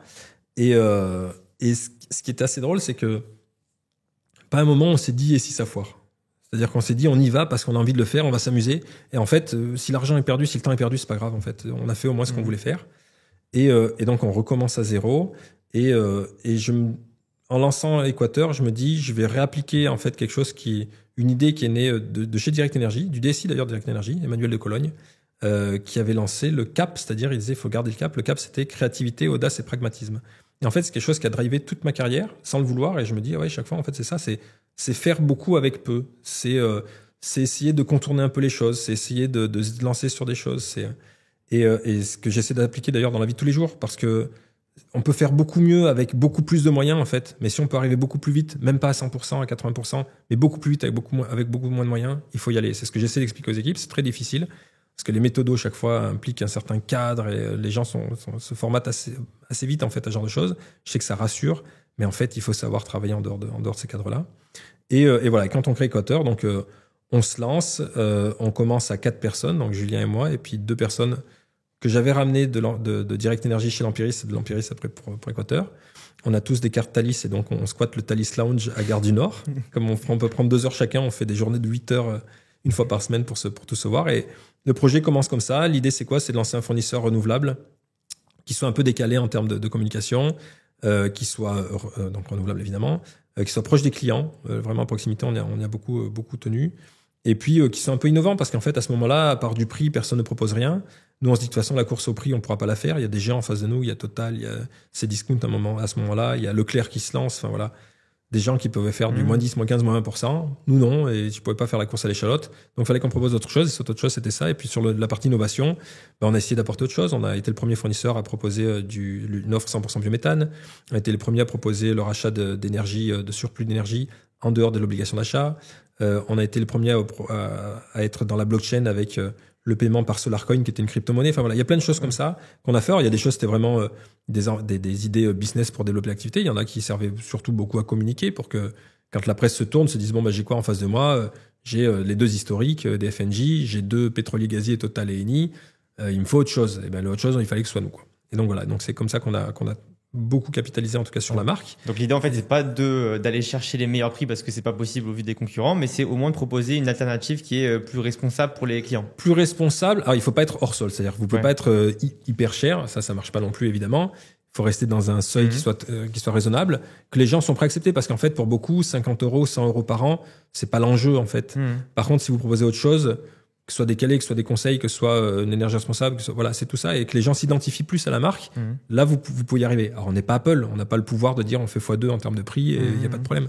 Mais voilà, donc on a joué beaucoup sur la marque, et ça, c'est le travail que Julien a énormément fait pour la marque, de la développer, d'insister là-dessus. Et ça a plutôt bien fonctionné. Et donc, voilà, on lance l'activité au bout d'1 an, c'est-à-dire qu'entre le moment où on décide de faire le projet avec Julien et le moment où on lance l'activité le 13 septembre 2016, il se passe 1 an. Elle s'appelle Equator dès le début? Alors, ça s'appelait pas. Alors, la société s'appelait Joule au début. Okay. Et Joule, c'était comme l'unité de mesure, mais sans le E. C'est J-O. Et le L, en fait, est comme le J. Donc, ça fait comme ça. Ouais. En fait, c'est Jonathan et Julien. Okay. Et sauf que la marque, au moment où on la lance commercialement, s'appelle Equator. La marque commerciale. Pourquoi Equator? C'est une très bonne question. C'est une très, très bonne question. Parce que, alors, la base du brief, c'était on veut un nom qui dérange un peu, qui soit associé au vert, qui soit dans l'énergie. Donc, on a eu Cactus, on a eu Kiwi, on a eu Burke, on a eu KWOI comme OI, comme le Digital 01, mais le KW du kilowatt. Enfin, on a eu plein de noms comme ça. Et à un moment, je sais pas, l'agence avec laquelle elle a travaillé a dit Équateur comme le kilowattheure digital, le E de digital, kilowattheure, Équateur, c'est le truc qui divise le monde en 2, imaginaire, go. Allez, c'est bon. Moi, j'avais juste une appréhension, j'ai dit, moi, je pense que l'orthographe va quand même poser problème parce que c'est un peu compliqué. Et effectivement, chaque fois qu'on a un passage télé, 1 fois sur 2, il y a un Q à la place du K, il n'y a pas le U il manque le U. Des fois, il y a un cumul des deux. Enfin, voilà, c'est à chaque fois. Et quand on fait des spots radio, du coup, il faut épeler EKWATEUR, voilà, .fr. Et donc, voilà. Donc, en tout cas, on part avec ce nom de marque-là. Déjà, on a mis 5 ans, je crois, à se décider d'enlever le W majuscule, parce qu'au début, le W était majuscule, après, on a mis majuscule. Parce que du coup, les gens disaient EK, water. Non, mais c'est le même mot, quoi. Équateur, comme Équateur. Mais bon, pas de regret. Non, sur les passages télé, c'est vraiment frustrant quand c'est mal orthographié, mais c'est comme ça. Okay. Et voilà, donc on lance la marque, tout se passe bien, on a nos premiers clients qui arrivent, on fait une première levée de fonds d'ailleurs participative le jour du lancement, on récolte 240 000 €. Alors on avait très peur parce qu'on voulait lever 150 000 €. Il y a un autre fournisseur qui se lance au même moment qui a voulu aussi lever 150 000 € sur notre plateforme, qui lève 7 400 €. Donc là, on avait un peu peur. Il se trouve qu'on lève 243 000 €, donc on est très content. On trouve un fonds d'investissement, donc Aster Capital, merci Jean-Marc Bali, plus Nicolas Timène de BNP Paribas Développement, plus on rencontre Edouard Bouygues qui nous fait rentrer au fonds BTI, donc Bouygues Télécom et Initiative. Et donc on lève 2 millions d'euros avec ces gens-là. En restant majoritaire ou... Oui, en restant majoritaire. Oui, enfin eux sont minoritaires à ce moment-là. Oh oui, quand même. Et donc, on démarre comme ça avec cette première levée de fonds. On finit donc l'année 2000 et on commence l'année 2007 avec déjà un premier client public. En fait, on gagne. Alors, on devait être qu'une marque B2C. Parce que quand on s'est lancé, on s'est dit, on fait que du B2C. D'accord. Et en fait, en avril, je crois, 2016, c'est-à-dire 5 mois avant notre lancement commercial, il y a le directeur de la direction des achats de l'État, donc la DAE, qui nous appelle et qui dit, je viens de voir votre publication de licence, vous avez obtenu votre licence d'énergie, et on doit faire, nous, un appel d'offres pour la première fois sur les établissements publics et tous les ministères de France sur les petits compteurs. On aimerait est-ce qu'on peut en parler et tout. Nous, à ce moment-là, on était dans un appart qui ressemblait à rien, des tréteaux, une planche en guise de bureau. Enfin voilà, on dit c'est peut-être pas le moment. Et il dit si, non, mais je veux quand même vous voir et tout. Et en fait, en discutant avec lui, il nous met quand même vachement en confiance. Puis on échange un peu sur son appel d'offres aussi. Nous, on lui donne des conseils. Voilà. Et mine de rien, on se dit, en fait, il y a peut-être quelque chose à faire. Et en fait, on répond à l'appel d'offres et on gagne une partie, on gagne un petit lot de 2700 compteurs. Mais en tout cas, pour nous, c'est énorme. On n'a pas encore lancé officiellement commercialement, qu'on a déjà gagné 2700 compteurs publics, qui sont tous les établissements publics, avec des trucs un peu sympas pour nous. Il y a le château de Chambord, il y a Météo France, il y a la VNF, donc toutes les voies navigables de France, tous les écluses. Enfin, il y a plein de trucs comme ça. Et nous, on est super fiers, en fait, de ce truc-là. Et ça nous aide à mettre le pied à l'étrier. Et surtout à se dire, en fait, il y a peut-être un marché sur le B2C, effectivement, sur les multisites où il y a beaucoup de compteurs, mais qui sont des petits compteurs. Il y a un marché à prendre et donc on s'est positionné dessus assez vite. Et ce qui a fait quand même le succès de notre activité B2B aujourd'hui. Et donc voilà, on arrive 2017, on finit l'année avec une déception puisqu'on devait arriver à 50 000 compteurs. On est à peine à 25 000 compteurs, donc les actionnaires grincent un peu des dents. On est la moitié quand même. Et il se trouve qu'il y a une autre opération UFC que choisir. On y participe et il y a 3 lots. Électricité, gaz, électricité petit producteur. Et il se trouve que l'électricité petit producteur est limitée à 25 000 compteurs. Que les gros lots, nous, on peut pas répondre à ce moment-là parce qu'on n'a pas l'assise financière qu'il faut pour avoir les garanties financières pour acheter l'énergie et tout. Trop risqué. Et on répond au petit lot électricité. Et il se trouve qu'on le gagne. Et on finit l'année à 50 200 compteurs. Ouais. Voilà. Donc l'objectif des 50 000 atteint de justesse. Incroyable. Et au niveau des process, c'était, j'imagine, avec l'expérience que tu as eue, maintenant, c'était exactement. plus simple. Copier-coller de ce qu'on avait fait. Là, c'était bien plus simple. Ouais, là, c'était facile. Facile. Sans difficulté, vraiment. Sans aucune difficulté. D'ailleurs, au lancement d'Équateur, on était 11. Il y avait 8 personnes à Haïti, on était 11 en tout. Et équipe hyper restreinte, chacun a eu un module, chacun son truc. Voilà. Et d'ailleurs, ça, c'est hyper important. Sur les projets que j'ai fait comme ça, un peu fou, c'est pas avec les meilleurs profils qu'on avance, c'est avec les gens qui ont le plus envie, en fait, d'y arriver. Quand on a commencé Équateur, on n'avait pas d'argent, en fait. On avait très peu d'argent. Donc, les développeurs qu'on a pu embaucher, c'était tous des débutants, pratiquement, hein, à part le fameux Anthony de Belgique qui nous a rejoints. D'ailleurs, petite anecdote, je l'appelle le 1er janvier pour son anniversaire et je lui dis, écoute, Anthony, j'ai besoin de toi très rapidement. Il faut que tu débarques vite, on doit faire le module facturation. Et il me dit, non, mais il y a 4 mois en Belgique de préavis. Je dis, Anthony, je veux pas savoir, il faut que tu arrives vite. Le 4 janvier, il a commencé avec nous. Et je raconte pas comment il a fait, mais il l'a fait. Il a osé le faire et il s'est fait mettre dehors très rapidement. Incroyable. Donc voilà, donc le 4 janvier, il a commencé avec nous. Mais donc tout ça pour dire que voilà, il y a l'équipe en tout cas, ils sont arrivés, ce qu'on leur a vendu, qui n'était pas faux, c'est de dire, vous allez être responsable chacun d'une application, vous-même, et cette application elle va être en prod, et c'est des clients qui vont la voir, ou qui vont être facturés avec, ou qui vont... Voilà. Et donc, votre module est important. Chacun d'entre vous, ce que vous faites, c'est hyper important. On a une deadline, on va y arriver, on est tous ensemble, il faut qu'on y arrive. Et en fait, bien qu'ils soient débutants tous, ils ont tous joué le jeu, ils se sont donnés à fond, mais vraiment à fond. Et on a lancé le jour qu'on avait prévu de lancer, et ils ont réussi le truc, quoi. Et parce qu'ils avaient envie de le faire. Et tu regardes quoi en premier quand tu recrutes, toi? Si les gens, ils sont pas là pour se reposer. Le CV, il t'intéresse? Pas beaucoup. Alors, le premier truc qui m'intéresse absolument pas, c'est les écoles. Mais absolument pas, vraiment. Ce qui m'intéresse, c'est de comprendre ce qu'ils ont fait. Et si quand je les interviewe, j'arrive pas à comprendre ce qu'ils ont fait, ou que c'est pas clair, ou que la réponse est chaque fois je me pose beaucoup de questions. Voilà. Et je veux un regard critique sur ce qu'ils font. Et ce que je cherche à chaque fois, c'est pas un gars qui a fait le même poste au copier-coller. Sinon, il va jamais s'amuser, le mec. Il connaît déjà le job par cœur. Qu'est-ce qu'il va s'amuser? Donc, je préfère quelqu'un qui dise, ben voilà, moi j'ai fait quelque chose qui ressemble, et qu'on lui donne le challenge et qu'on lui dise, tiens, moi j'ai ça à te proposer, est-ce que tu es prêt à le faire, quoi? Et est-ce que tu as déjà eu des personnes qui t'ont fait comme toi, tu as pu faire? C'est-à-dire qu'ils sont venus, qui t'ont dit, Jonathan, laisse-moi faire, laisse-moi un mois, tu vas voir que ça va marcher. Ouais. Et alors, sur certains sujets, oui. Des fois, ça n'a pas marché. mais oui, non, mais je donne beaucoup de chance. Enfin, je laisse la chance aux gens de faire. Je laisse la place pour que les gens fassent parce que je veux qu'ils s'éclatent, en fait. Et c'est ce que je dis, même quand je fais les formations de nouveaux arrivants chez Équateur, je leur dis, même s'il y a beaucoup qui a été fait, il reste encore beaucoup à faire. Vous avez tous un poids dans cette entreprise. Tout ce que vous faites en bien, ça se verra, mais en mal aussi. Donc, ne cachez pas sous le tapis parce qu'on va le voir au bout d'un moment. Mais éclatez-vous, quoi. Prenez du plaisir dans ce que vous faites. Proposez des choses. Allez-y, foncez. C'est ce que je cherche. Et en fait, c'est marrant, j'en parlais aujourd'hui parce que je disais dans chaque, comment dire, je suis pas très process. Des fois un tort d'ailleurs, mais surtout je pense que c'est important des fois d'avoir quelques électrons libres qui sont capables de capter un peu ce qui se passe, de voir les problèmes dans l'entreprise et qui vont aller, peu importe le service, dire là je dois prendre ça, là je dois prendre ça et là je dois prendre ça et je mets tout ça ensemble et je règle un problème et voilà. Et je pense qu'il y a besoin dans chaque entreprise de ce genre de choses parce que quand tout est processé, quand tout est carré, eh ben les gens n'osent pas en fait faire des choses pour dépasser d'un côté ou de l'autre et c'est très dommage parce que des fois il y a de très bonnes idées, les gens le font pas et voilà. Et donc là, c'est ce que j'ai fait en fait dans l'organisation qu'on a aujourd'hui. J'ai un électron libre qui est comme ça et il a le droit de faire ce qu'il veut sur le process qu'il veut. Et s'il détecte n'importe quoi, et il doit le faire avancer, quoi. Et c'est hyper important pour moi. Trop bien. Donc on est sur l'année où tu finis à 52 000. Ouais, donc l'année finit à 52 000. On fait une année 2018 qui est pas terrible. On finit à 68 000, mais surtout on fait une levée de fonds qui se passe mal, enfin qui se passe bien sur le papier jusqu'au moment où on finit les due deals. Ça va. Et en fait, qu'est-ce qui se passe? Les prix augmentent un peu.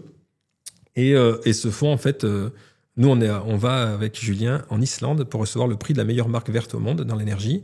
On est super fiers. En plus, en face de nous, il y a Bulb en finale. Et Bulb, c'était un grand fournisseur anglais qui, à ce moment-là, cartonnait. Tout le monde en parle en Europe et tout. Et on gagne ce truc-là. Nous, je suis pas trop pris et tout. Je m'en fous toujours un peu de ces trucs-là, de tous les classements et tout. Je devrais pas dire ça, mais parce qu'on a la French Tech et Next 40. Mais non, mais c'est important pour l'image, c'est important pour la boîte, c'est important pour les salariés. Mais moi, ça me touche pas. Je me dis pas, j'ai réussi un truc parce que j'ai un classement ou j'ai un prix ou quoi que ce soit. Et donc, on se retrouve avec ce prix-là. On est super content. Alors, le prix ressemble à une pierre tombale, un morceau de marbre noir avec une pierre au milieu. Bref. Et le lendemain, on doit voir les baleines en Islande avec Julien. On est super content. Et on reçoit un mail du fonds qui lead l'investissement, enfin la levée de fonds, et qui nous dit désolé, en fait, on viendra pas. On pense que dans 6 mois, vous êtes mort. Voilà. On sait de sources sûres que les prix vont rester hauts, et donc dans 6 mois, vous êtes mort. Ah bon? Et tous les investisseurs qui étaient avec eux déclinent du coup, puisque c'était le lead investor. Et là, on se retrouve un peu comme des cons. On rentre à Paris avec notre pierre tombale là, et tout le monde qui nous attend avec le champagne, sauf que nous, on a une mauvaise nouvelle. On se dit bon allez, c'est pas grave, on se retrousse les manches, on se relève et ça c'est hyper important à chaque fois, tout le monde le dit et c'est vrai que c'est dit et redit, mais chaque fois qu'on tombe il faut se relever tout de suite et avancer tout le temps et donc là on se relève, on se dit bon c'est pas grave, on va trouver un autre fonds, on trouve un industriel français qui a envie d'investir dans la boîte, on avance avec eux, ils font les due deals, tout se passe bien, on a rendez-vous chez les avocats pour signer, on est content, les 15 millions qu'on veut lever c'est bon, la valo c'est bon, tout baigne. Et on a rendez-vous à 17h chez l'avocat. Et à 13h, on reçoit un SMS qui dit désolé, en fait, on viendra pas. Encore une fois. Wow. Et là, coup de massue, quoi. Coup de massue. Putain, qu'est-ce qui se passe? Et en fait, qu'est-ce qui s'est passé? Tout simplement, ce groupe industriel français a un nouveau patron, un nouveau PDG. Ce PDG vient d'un grand groupe français dans le monde de l'énergie qui dit les loulous, je vais pas investir dans un concurrent de la boîte d'où je viens. Donc, c'est mort. Bon. Eh ben tant pis. C'était quoi l'intérêt de lever des fonds? C'est quoi vos besoins en fait, le besoin, il y a deux besoins. Le premier, c'est que c'est un métier qui est très cash consuming. Et donc, quand on achète de l'énergie, il faut auprès de producteurs. Quand je me tourne vers un producteur et je lui achète de l'énergie, je lui dis voilà, j'ai en plus de l'énergie à terme. Il me dit mais t'es gentil, je sais pas quitter. Donc, si tu tombes entre temps et que moi l'énergie, je me retrouve avec sur les bras et que le prix est baissé entre temps, je perds de l'argent. Donc, tu as bloqué de l'argent. Et on a des garanties financières qui sont bloquées pour beaucoup de choses. Et en plus, sur maintenant tous les maillons de la chaîne, pratiquement, Enedis, RTE, les producteurs, enfin voilà. Et donc ça, ça demandait déjà beaucoup de cash. Et en plus de ça, pour se développer aussi, l'acquisition coûte très cher de clients. Et donc, en fait, faut sortir de l'argent, quoi. Donc, si on veut croître, il faut des fois, vous vendez à perte. Ça veut dire, c'est pas nécessairement qu'on vend à perte, c'est plutôt que quand un client arrive, pour qu'il vienne jusqu'à moi, que ce soit par le référencement, la chaîne mots-clés, de la publicité, des comparateurs, peu importe, toute cette chaîne-là, je dois la payer. Et donc, avant même que le client m'ait payé quoi que ce soit, moi, j'ai déjà sorti plus de 100 euros pour que ce client soit là. Et quand on multiplie par le nombre de clients, les 100 euros, ça commence à faire de l'argent. Et donc voilà, donc il nous fallait de l'argent pour faire plus de croissance. Et voilà, donc deuxième truc tombe. Bon, on trouve finalement un investisseur qui vient. C'est Olivier Brouran de Mantoux qui finit par investir. Donc bon, c'est bon. Une valo un peu plus basse, un peu moins d'argent que prévu. Les autres actionnaires remettent un peu au pot. Voilà, bon, ça soude un peu tout le monde. Nous y compris, avec Junior, on met un peu d'argent aussi. Et nous voilà partis pour 2019. Et fin 2019, pareil, les compteurs, on est toujours à 80 000 compteurs, quelque chose comme ça, un peu décevant. Nouvelle opération UFC, et cette fois, on gagne le gros lot élec, le gros lot gaz, 75 000 compteurs, plus 50 000 compteurs qui viennent s'ajouter aux 80 000 existants. On gagne la DAE, cette fois, pas juste le petit lot, le gros lot, 25 000 compteurs. Donc, on alimente tous les ministères de France. Et on gagne SFR 24 000 compteurs. Et là, on passe de 80 000 à 200 000 compteurs sur 2 mois, quoi. Énorme. Et là, super content, mission accomplie, on est content, on est Peut-être pour que ravis. les gens se rendent compte, en chiffre d'affaires, ça représente quoi En ça chiffre d'affaires, à ce moment-là, on fait... donc là, on est en fin 2019. Et donc, pour l'année 2020, on fait 150 millions d'euros de chiffre d'affaires en 2020. Et ça fait 4 ans que la boîte existe. C'est énorme. Énorme. C'est, voilà. Donc, voilà, l'année 2020 se termine. On passe l'année 2020. Covid, petit ralentissement. On continue quand même notre croissance. On arrive à 300 000 compteurs cette fois-ci, fin d'année 2020. 280, ouais, 300 000 compteurs. Et on se dit, bon, bah, allez, il faut qu'on aille encore plus loin. Nouvelle levée de fonds, on veut lever 30 ou 50 millions, de 30 à 50 millions d'euros. Et faut qu'on écrase le marché, quoi. Surtout que à ce moment-là, nous, de tous les petits, on est vraiment devant tous les petits fournisseurs. On se définit comme tous des schtroumpfs, hein, on est tous des petits fournisseurs. Et voilà, et on se dit, allez, là, il faut vraiment qu'on coupe le cordon là, et qu'on rejoigne les gros. Et donc, beau rêve. Et donc, on dit, ben, on va faire une levée de fonds, et nos actionnaires disent, bon, bah, écoutez, les levées de fonds, chaque fois, c'est quand même catastrophique avec vous. Vous avez la poisse. Et on va essayer autre chose. On va essayer de faire une IPO. En plus, vous verrez, l'IPO, c'est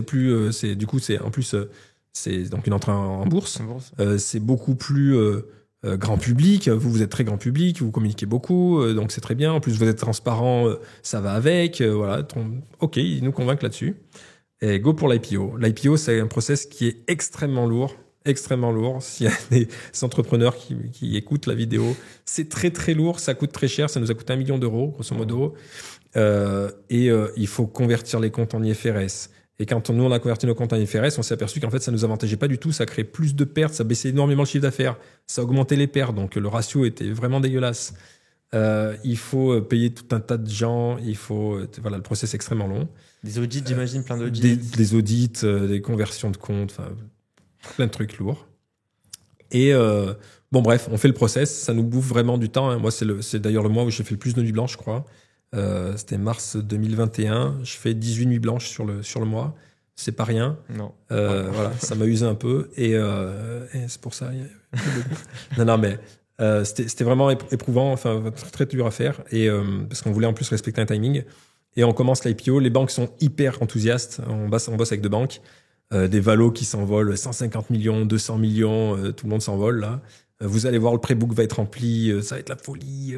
De toute façon, c'est sûr, vu comme on parle de votre projet, il va y avoir une green shoe. Donc la green shoe, c'est en gros, quand on fait un IPO, on rentre sur une fourchette de montant. En gros, nous, c'est entre 30 et 50 millions, je crois. Et si vous dépassez ce montant-là, vous pouvez dire, bah, du coup, moi, en tant que fondateur, vu que j'ai tellement cartonné sur ce truc, c'est-à-dire que le projet a vraiment de valeur, je peux vendre aussi de mes actions sans que ce soit mal vu. Et donc, nous, on se voit déjà avec des millions dans les poches et tout. Et on commence le pré-book pas hyper rempli. Et quand on fait le roadshow, donc le roadshow, on rencontre à peu près 100 boîtes, 100 fonds, sur 10 jours. C'est-à-dire qu'on fait 10 réunions par jour, d'1 heure chaque fois, pour répéter la même chose en boucle. Et en fait, ça donne pas grand-chose, quoi. Le seul truc positif, c'est que les clients particuliers, au travers de leur banque, ont fait une promesse de don de 8,5 millions. Mais les vrais investisseurs institutionnels, pas grand-chose. Et donc là, grosse déception, encore une claque. Nos investisseurs disent, ouais, bah, si on complète un peu, on peut arriver au moins sur la fourchette basse. Je dis, mais si on rentre sur la fourchette basse, ça va se savoir. Le cours, il va dévisser tout de suite. Je suis pas favorable, quoi. Et en fait, à toute chose, malheur est bon. On fait pas l'IPO. Et en fait, la crise de l'énergie démarre, fin 2021. Et là, toutes les boîtes qui sont cotées, les cours s'effondrent. Wow. Et on se dit, putain, heureusement, on n'a pas fait l'IPO. Et en fait, pendant l'IPO, pendant le process, on rencontre une boîte, un fonds qui s'appelle Quantum Pacific, et qui nous dit, nous, dans l'IPO, on met pas 1 euro. Par contre, si vous voulez... en fait, ils ont été plus malins que ça. Ils ont dit, bon, de toute façon, votre IPO va foirer. Enfin, ils ont été assez clairs. Hein. Ils ont dit, l'IPO, ça va pas marcher. On attend la fin et vous pouvez nous recontacter. On vous financera la boîte. Nous, on était encore au moment de la phase un peu enthousiaste, mais non, en fait. Et donc, on les a recontactés. En fait, on a échangé avec eux et ils nous ont fait une proposition à ce moment-là en disant, bah, nous, écoutez, on rachète les parts de vos actionnaires. On s'intègre, on veut devenir majoritaire.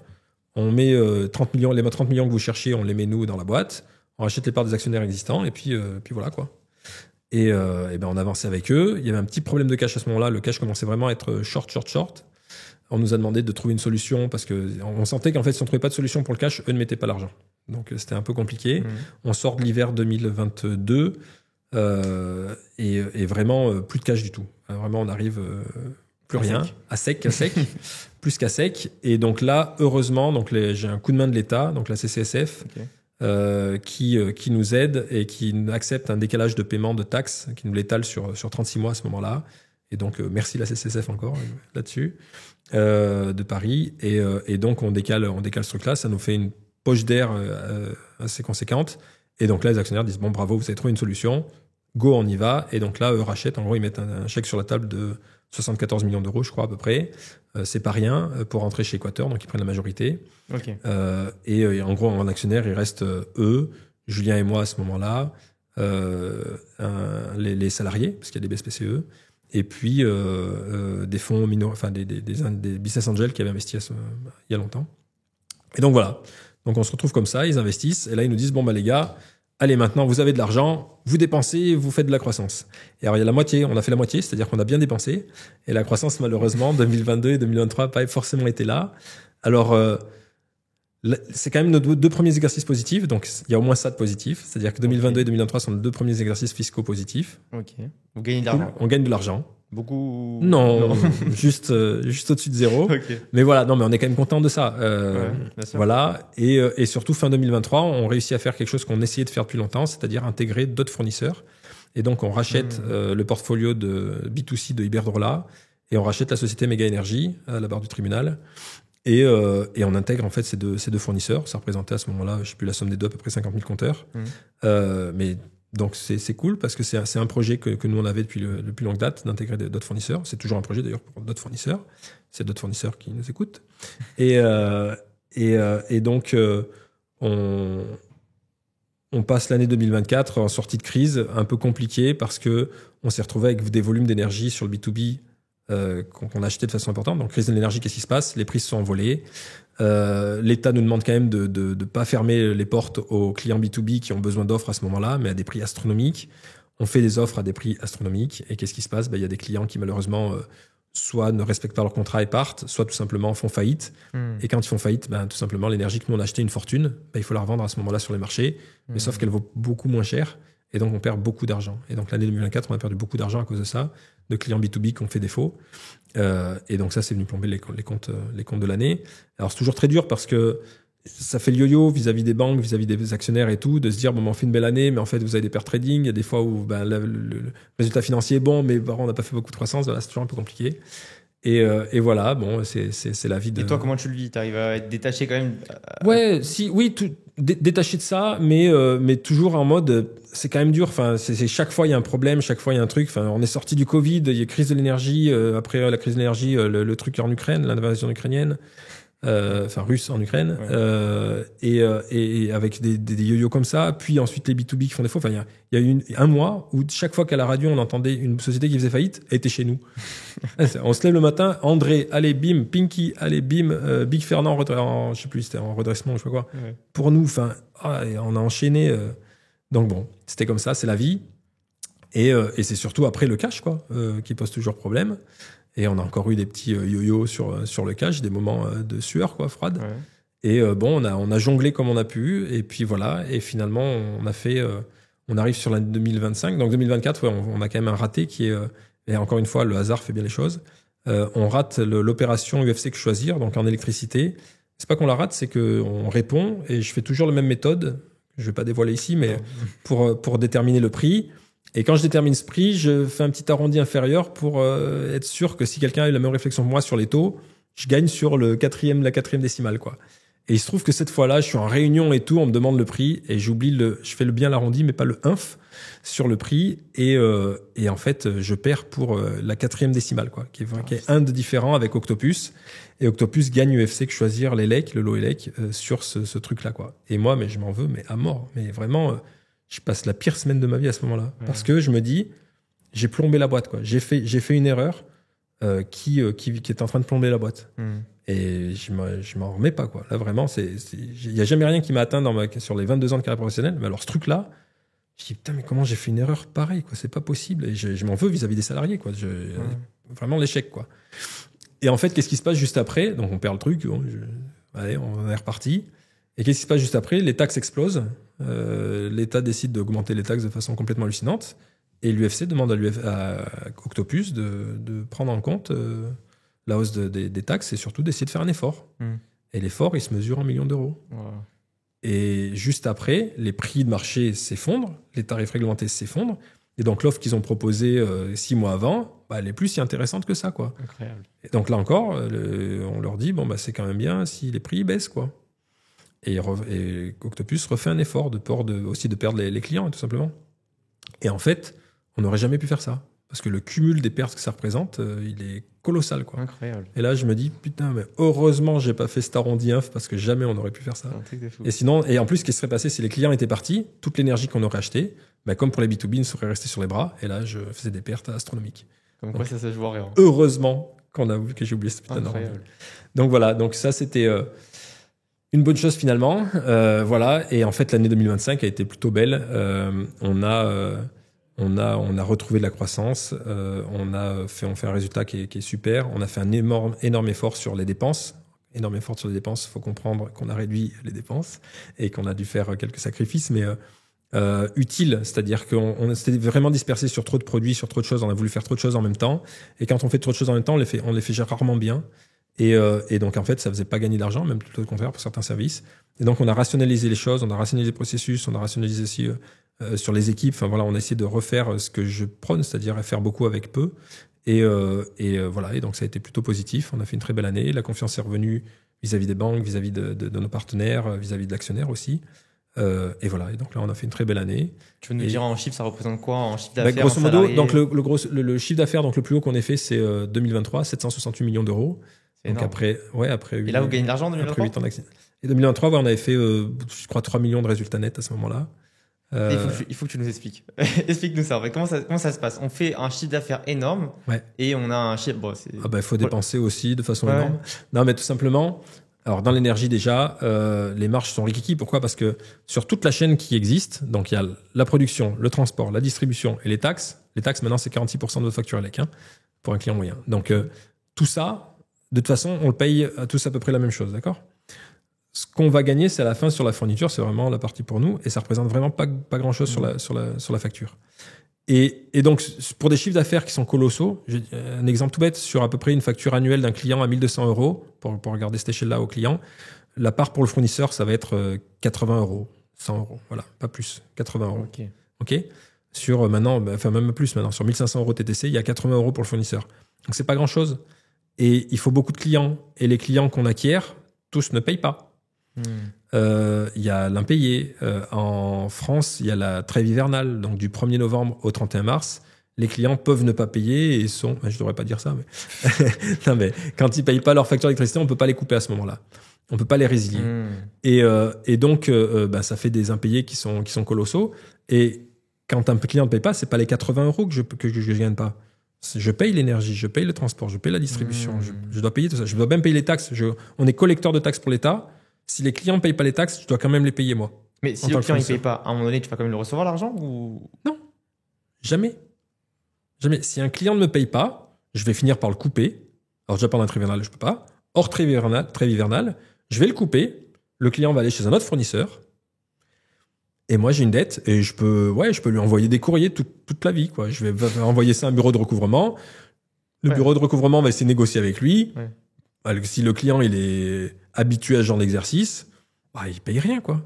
Et je peux rien faire. J'ai aucun levier. Si je peux aller au tribunal et le tribunal va me dire, mais le client, il a des difficultés financières. Quand même, vous êtes un grand groupe, le client, il est tout petit. Voilà. Et il se passe rien, quoi. Et donc, cet impayé-là, je peux rien faire. Je peux récupérer la TVA, je peux récupérer l'acheminement. Merci Martial Houl. Je peux récupérer une des taxes qui sert à payer la retraite des agents des IEG. Mais toutes les autres taxes qu'on paye, qui coûtent une fortune, celle-là, c'est pour ma pomme, quoi. Ça a changé en 2017 d'ailleurs. Ça fait partie des changements réglementaires qui, pour moi, vont pas dans le bon sens. Okay. Voilà. Là, typiquement, quand nous, on a lancé l'activité, ça, c'était un coup dur aussi, c'est quand on a lancé l'activité avec Julien, donc on fait un business plan comme tout business qui se lance, et on se dit, bon, OK, Enedis nous paye à peu près 30 € par compteur par an parce qu'on fait de la gestion pour eux et tout ça. Et ce truc-là change au 1er janvier 2007 et c'est plus 30 €, c'est plus 30 €, c'est 6,80 €. Premier coup dur parce que sur les 80 € qu'on gagne, on s'est dit les 30 en plus, c'est cool, c'est plus 30, c'est 6,80 €. Ah merde. Et puis sur les factures des clients, il y a 30 € du mégawattheure en taxes cumulées de taxes qui sont remboursables. 1er janvier 2017, bim, c'est plus le cas, ou 2016. Ah mince, du coup, les impayés, ça augmente aussi le truc. Et après, sur l'impayé, il y a aussi le churn. Donc, les clients, selon comment vous les avez acquis, ils partent plus ou moins vite. Nous, ce qu'on a toujours refusé de faire chez j'ai vraiment du mal, chez Équateur, c'est de faire du porte-à-porte. Pourquoi ? Parce que le porte-à-porte, c'est hyper déterministe. Vous savez ce que vous payez, vous savez ce que vous avez comme compteur. C'est super pour faire beaucoup de croissance. Par contre, attention, les compteurs que vous récupérez. Et donc, c'est souvent des clients... Qu'est-ce qu'ils font ? Ils vont là où il y a beaucoup de monde sur peu de surface, donc des HLM. Ils vont adresser des gens qui soit comprennent pas trop ce qu'ils sont en train de leur dire, soit des vendeurs des fois qui sont un peu scrupuleux, qui racontent un peu n'importe quoi. Et donc, pas tous évidemment, mais voilà, il y a quand même eu beaucoup de plaintes sur ces process-là de vente. Il y a des communes qui ont interdit, c'est des fois des fournisseurs ou de la vente porte-à-porte. Donc, c'est un canal qui apporte beaucoup de ventes, mais de très très mauvaise qualité. Donc nous, on a toujours refusé de faire ça. Même de l'appel sortant, on a fait 2 tentatives malheureuses et on a arrêté. Voilà, on préfère que les clients viennent pour la marque convaincus parce qu'ils restent plus longtemps, le taux de churn est moins important. Par contre, évidemment, c'est plus dur de faire du client, quoi. Okay. Et donc voilà. Et donc par rapport à la question de pourquoi les marges si faibles, parce que le marché déjà il est comme ça. Et ensuite, il faut optimiser vos coûts. Et donc il faut que les clients n'appellent pas beaucoup. Et là aussi, selon la typologie des clients, c'est pas pareil. Quand on gagne l'UFC Que Choisir, par exemple, moyenne d'âge de l'UFC Que Choisir quand ils souscrivent, 67 ans. Moyenne d'âge des clients qui souscrivent, 67 ans. C'est des CSP+, ils payent super bien. Mais qu'est-ce qu'ils écrivent et qu'est-ce qu'ils appellent ? Donc c'est une typologie de clients qui est nickel sur l'impayé. Par contre, sur le coût de gestion, ils coûtent un peu plus. Ils veulent des factures papier tous les mois. Ils payent pas en crypto, eux. Ils payent pas en crypto, non. Et il y en a qui veulent payer en chèque, il y en a qui... Voilà. Donc c'est d'autres coûts, quoi. Et donc, voilà, il faut optimiser tout ça. Et évidemment, le système d'information, il a une importance capitale là-dedans parce que plus vous optimisez vos processus et plus le coût de gestion est réduit et donc votre coût marginal de client, il est faible. Mais voilà, c'est vraiment un marché de masse. Il faut beaucoup de clients pour... Et comment ça se valorise une boîte comme ça, fournisseur ? Et alors, ça dépend. Sur le B2C, il y a plein de façons de la valoriser. Et il y a plein de façons d'être de mauvaise foi aussi quand on fait une valorisation. Mais... Non, mais il y a plein de façons. Généralement, sur du B2C, on est au compteur, mais la fourchette sur le compteur, elle est quand même assez large parce que si la boîte elle est au tapis, vous allez être entre 50 et 100 € du compteur, grosso modo. Si la boîte se porte bien, vous pouvez dire, allez, on monte jusqu'à 300 €. Enfin voilà, il y a plusieurs métriques comme ça. Total a acheté 600 € du compteur, je crois, Direct Energy à l'époque. Okay. J'ai pas vu ces valos depuis longtemps en France sur des fournisseurs, mais voilà, donc c'est à peu près ça la fenêtre de tir. Après, ça dépend de la situation financière de la boîte. Enfin, on va pas regarder que le compteur, évidemment, sur le B2C, mais c'est un des indicateurs, c'est ça vous donne une fourchette. Et après, c'est est-ce qu'ils ont du cash, est-ce qu'ils ont une couverture, et donc est-ce que les marges elles sont assurées, voilà, c'est ça qui va jouer après. Là, on sait la valorisation d'Équateur ou là, on sait la valorisation d'Équateur. Non, on sait plus. On sait à combien ils sont rentrés les anciens actionnaires, mais voilà, mais en dessous de ce qu'on espérait. Ok. On n'est pas encore une licorne. C'est pas du tout. Non, on est loin de la licorne. Okay. Mais voilà. Mais c'est fluctuant d'une année sur l'autre. Ça dépend du résultat de l'année. Cette année sera bon. Cette année, la valo sera meilleure. Mais voilà, oui. Et après, sur le B2B, c'est assez différent. C'est plutôt le volume qu'on va regarder d'énergie, donc les bidas. Il y a aussi d'autres métriques qu'on va prendre. On va prendre les bidas, on va faire un multiple sur les bidas. On peut en faire des ECF. Il y a plein de façons de valoriser. À la fin, on recoupe tout. Et en fait, la valeur d'une boîte, c'est qu'est-ce qu'on est prêt à mettre en fait sur la boîte. Et vous avez qui en face aussi qui vous fait la concurrence. Est-ce que vraiment vous voulez y aller, quoi. Voilà. Bien sûr. Ce qu'il faut, à mon sens, pas regarder, c'est de se dire juste ah oui, mais si c'est plus que mon coût d'axe, ça n'a pas d'intérêt. Mais non, parce qu'en fait, pour engranger d'un coup, je sais pas moi, 100 000 compteurs, 150 000 compteurs, 200 000 compteurs, vu le taux de churn qu'il y a, vu les impayés et tout, pour faire ce plus 100 000 en net, en fait, il faut peut-être faire en 300 000 ventes, quoi. Et donc, ça coûte 3 fois plus cher. Donc voilà, faut. Ok. Et si on parle concrètement, alors Équateur, les avantages de passer par Équateur, parce que voilà, j'ai entendu parler qu'on peut payer en crypto, c'est déjà quelque chose de hyper innovant. Il y a plus. Alors, il y a plus de paiement crypto, il y en a plus beaucoup. Okay. Voilà, il doit y avoir 4 transactions par mois. Ça a jamais fait grand chose, en fait, la crypto. À part que ça fait parler de nous jusqu'à Taïwan, mais sinon, ça n'a pas fait grand chose. Je pense que c'est le but, non, quand tu fais ça, c'est quoi? C'est de faire partie. Ouais, à ce moment-là, c'était ça. Et en fait, ça s'est vraiment de façon complètement hasardeuse. C'est-à-dire que, grosso modo, je crois que c'est Julien qui avait un déjeuner avec une personne qui lui parle du SolarCoin, de la blockchain et tout. Et juste après ce rendez-vous, il a un rendez-vous avec une journaliste et le journaliste lui pose la question à table et lui dit au fait, vous la blockchain, et Julien répète ce que le gars lui a dit juste avant, en disant oui, bah nous la blockchain avec SolarCoin, voilà. Et il revient de son déjeuner avec le journaliste et on est en 2016. Hein, et il me dit tu connais le SolarCoin? Je dis non. Il dit on doit lancer ça. Faut le faire. Maintenant, je viens de le dire à un journaliste. Voilà. C'est comme ça qu'on l'a lancé. Et j'ai dit c'est quoi l'intérêt? Il me dit je sais pas, mais en fait ça va faire parler de nous et c'est une chose innovante. Voilà. Donc il y a des innovations comme ça qui sont sorties un peu comme ça de notoriété, on va dire. Mais voilà. J'ai vu qu'on pouvait voir sur l'application d'où venait notre énergie qu'on consomme, ouais. etc. Ouais. Donc on peut en effet tracer la provenance de l'énergie. Déjà, dans le parcours de souscription, on peut faire un choix qui est de dire, plutôt que d'utiliser l'énergie verte européenne, on peut faire le choix de choisir un petit producteur français. Et on choisit sa centrale de production en France. Généralement, les gens choisissent celle qui est la plus proche de chez eux. Et donc, nous, on s'engage à ce que 70% de l'énergie vienne de là. Parce que je peux pas garantir que les centrales marchent tout le temps. Mais voilà, donc on fait ça. Et ensuite, on avait un projet sur justement de blockchain pour tracer un peu la provenance de l'énergie. Alors, c'est très difficile parce que y a un problème aussi de lecture après des clients, de compréhension de ces infos, donc c'est assez difficile à restituer. On va voir comment on améliore ça. Mais en tout cas, on essaye d'être le plus pédagogique possible auprès des clients à travers de l'app mobile sur la consommation, au pas de demi-heure, sur la journée, de faire un comparatif avec ce qu'on appelle des voisins énergétiques, c'est-à-dire qu'on ne va pas comparer un studio avec une maison. Donc, on va essayer de comparer des choses comparables pour dire est-ce que vous consommez beaucoup, pas beaucoup, donner des tips pour réduire la consommation d'énergie, puisque le futur pour moi de l'énergie, c'est pas forcément le prix. L'effort qu'on peut faire, de toute façon, comme je le disais tout à l'heure, sur toute la chaîne, l'espace de compétitivité, il est très très faible.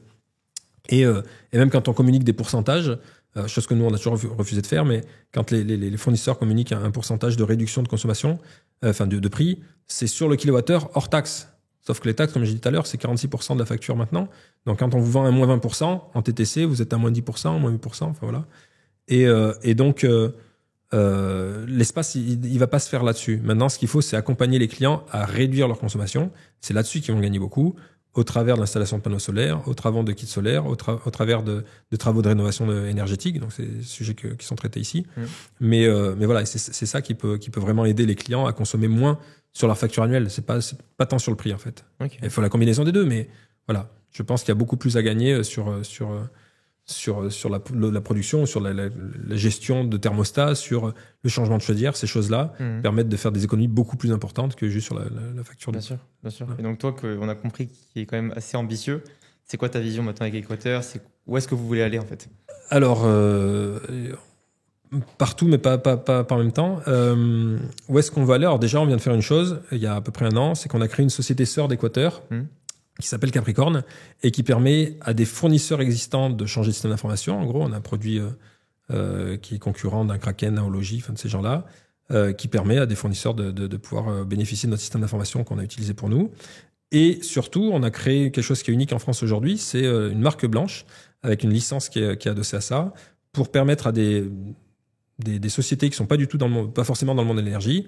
On peut imaginer par exemple un constructeur automobile qui vend des voitures électriques, qui fournit la borne et qui se dit tiens, j'aimerais aussi vendre à ma marque, avec ma marque, une offre de fourniture d'énergie pour mes clients. Et voilà, on permet en fait de faire ça à ces sociétés-là et on s'assure, on gère en plus de la partie du SaaS et donc de tous les outils, on gère aussi toute la partie opérationnelle et la licence qui va avec. Et donc on a commencé déjà par faire ça. On s'est recentré sur la partie service, sur les kits solaires, les bornes de recharge et les panneaux solaires. Là, on va lancer d'autres produits encore sur cette ligne, sur cette BU-là. Et ensuite, on est en train de regarder, au-delà de la croissance externe sur la partie fourniture, de regarder, je disais tout à l'heure, un partenariat peut-être avec une autre société qui va nous permettre de continuer de proposer, nous, notre offre aussi à cette société qui fait de la rénovation énergétique. On a commencé à regarder des sociétés qui font de la rénovation énergétique aussi. On aimerait commencer à s'intéresser aussi aux moyens de production. Et donc, voilà. Donc, il y a plein de choses en ce moment. Après, on va voir, ça va être opportuniste. C'est-à-dire que si à un moment, il y a une occasion qui nous semble intéressante à aller chercher, on ira, quoi. Il y a un moyen de partir à l'international ou pas du tout? Alors, l'international, on va sans doute pas l'aborder par la fourniture. Parce que on l'a vu par d'autres fournisseurs qui sont arrivés en France, qui sont complètement cassés les dents. qui arrivent avec souvent leurs gros sabots en disant mais nous dans notre pays on a cartonné, donc en France on va cartonner. Mais en fait chaque pays est différent, la typologie des clients est différente, les comportements clients sont différents, les messages ne peuvent pas être les mêmes. On l'a très bien vu quand on est allé justement en Belgique et quand je suis arrivé en Belgique, il y avait un sac qui m'attendait sur un bureau. C'était un sac rempli de chèques et ça faisait 3 ans que les chèques s'accumulaient là. Et j'ai dit c'est quoi ça? On m'a dit bon, on sait pas quoi en faire. Et donc la gestion des clients elle est différente et la gestion des usages est différente. Et donc on s'est dit nous que si on doit aborder l'international, soit on rachèterait un fournisseur existant éventuellement. Par contre, on se dit qu'au travers de Capricorn justement, donc la société qui commercialise la solution SI d'énergie, permettrait en fait d'aborder le marché international. Ok. Franchement, c'était ultra intéressant tout ce parcours et je pense qu'on a bien compris au niveau d'Équateur. Petite question personnelle avant de finir le podcast. Qu'est-ce qui a fait que tu as eu cette assurance tout au long de ton parcours? Parce que franchement, tout ce que j'ai vu, c'est on va faire ça, laisse-moi un mois. Il y a une vraie assurance. C'est naturel ou ça s'est fait avec le temps? Non, c'est depuis toujours parce que je pense que c'est le passé, c'est l'enfance qui fait ça. C'est que quand on part d'un niveau où on n'a pas grand-chose, en fait, il n'y a pas d'autre façon que de faire comme ça. Quand il y a une base qui est beaucoup plus solide, je pense que c'est différent. Et en fait, quand on se dit, j'ai rien à perdre et en fait, le seul moyen que j'ai d'arriver, c'est de bousculer un peu les choses, c'est le seul moyen, en fait. Et donc, quand je suis arrivé, moi, sur Paris, parcours scolaire qui a été pas dingue, même s'il y avait un master à la fin, mais je veux dire, j'arrive dans un lycée technique qui était un des pires de France, en section mécanique qui était la pire section de lycée où j'étais. J'étais parmi les derniers élèves à ce moment-là. Et donc, ça a fait que le seul bagage qu'on peut porter avec soi à ce moment-là, c'est la confiance en soi, parce que on n'a pas mis autre chose dedans, quoi. Et donc, quand moi j'arrive à Paris et que je me retrouve chez France Télécom avec tous ces ingénieurs, ces grandes écoles de commerce et tout ça, et je me dis, j'ai pas d'autre moyen que de faire le plus fort et d'oser faire les choses, parce que c'est le seul moyen que je vais avoir d'avancer en fait parmi tous ces gens-là.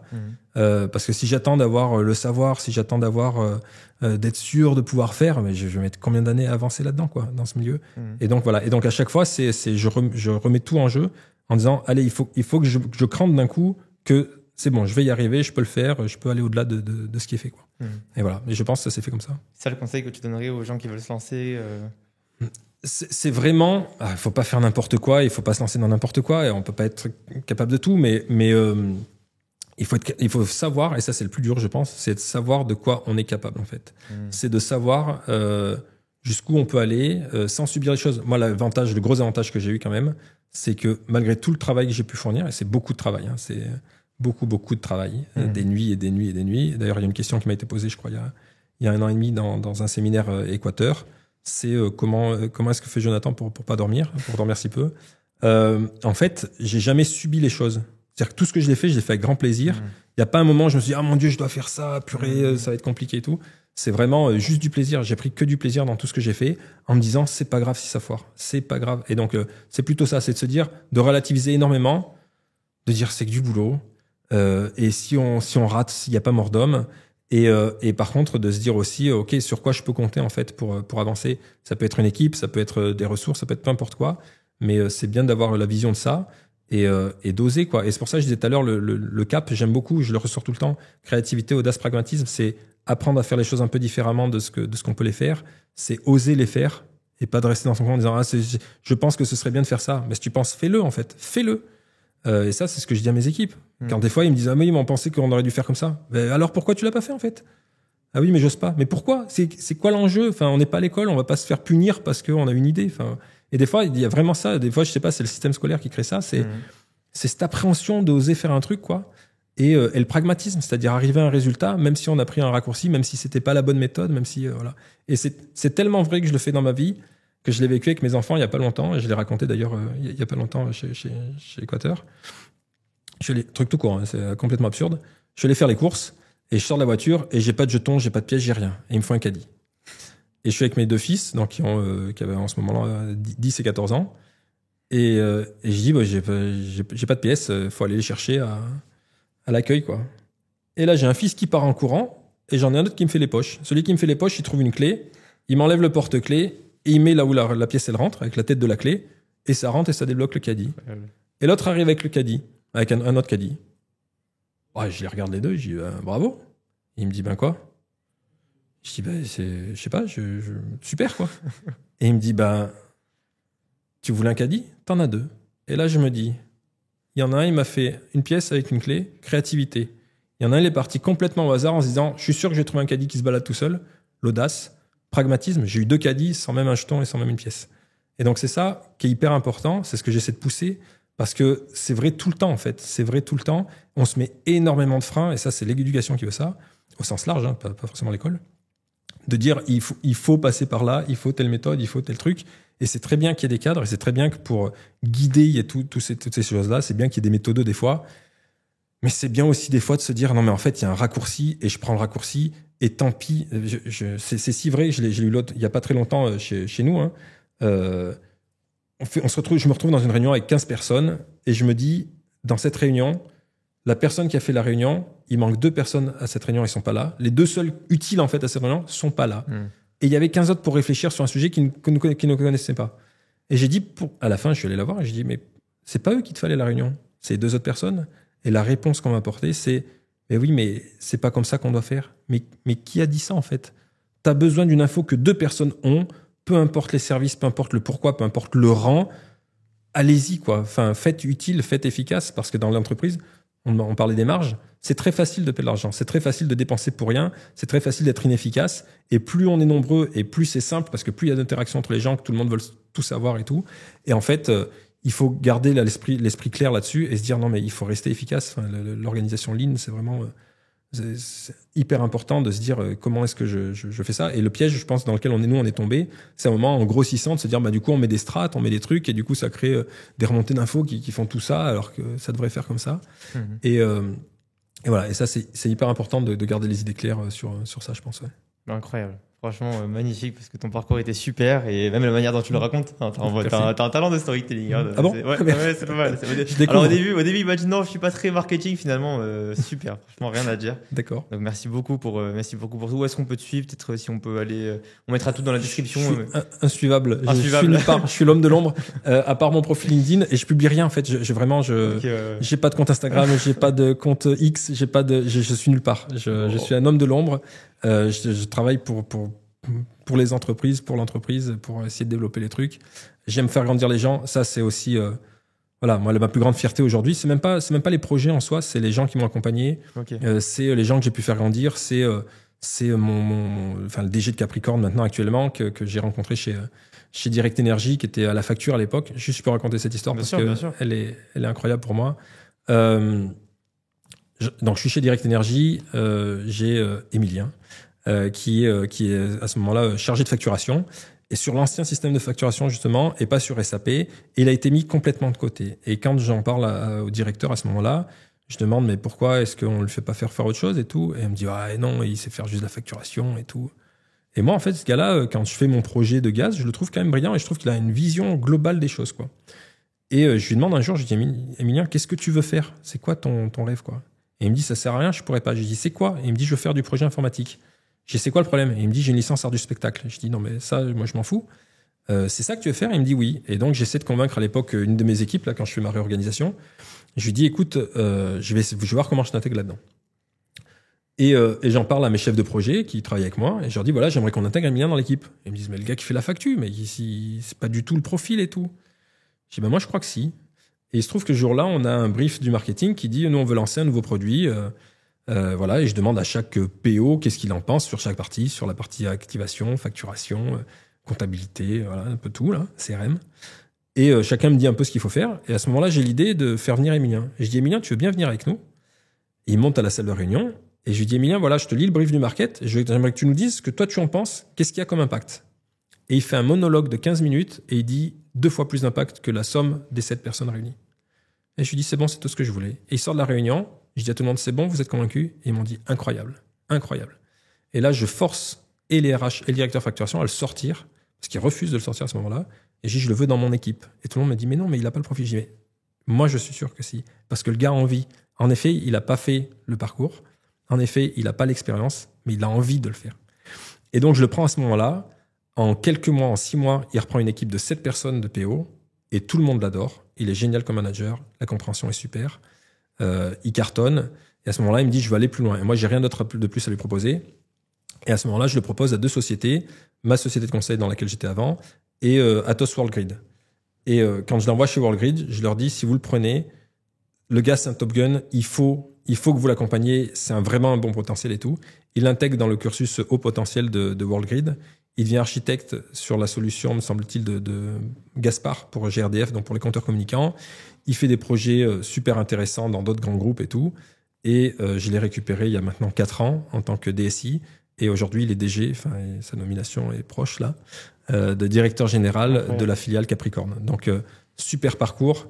Et le gars, voilà, pour moi, c'est ça qui m'intéresse, c'est de me dire, il y a plein de gens comme ça dans ma carrière que j'ai pris à un moment donné et je dis, je crois en cette personne et je pense qu'il peut faire beaucoup plus et de les emmener. C'est eux qui font le boulot, hein, c'est pas moi qui le fais. Mais c'est ce petit coup de main, c'est comme les projets, c'est des fois des petits trucs qui déclenchent en fait et qui font avancer la chose. Et voilà, et pour moi, c'est plus ça dont je suis content à la fin de ma carrière que ça, quoi. Incroyable. Très belle anecdote pour finir. On mettra, donc voilà, on va pas le suivre parce que de toute façon il est pas sur les réseaux, mais on mettra ton LinkedIn, on mettra surtout les liens de la boîte, avec plaisir, etc. Souscrivez tous. Voilà, souscrivez tous. On mettra tous les liens en description. Merci beaucoup, Jonathan. Avec plaisir. Vraiment super. Merci à tous d'avoir regardé la vidéo. On se dit à très bientôt sur Evans TV pour un nouveau podcast. Et Yaniv, salut.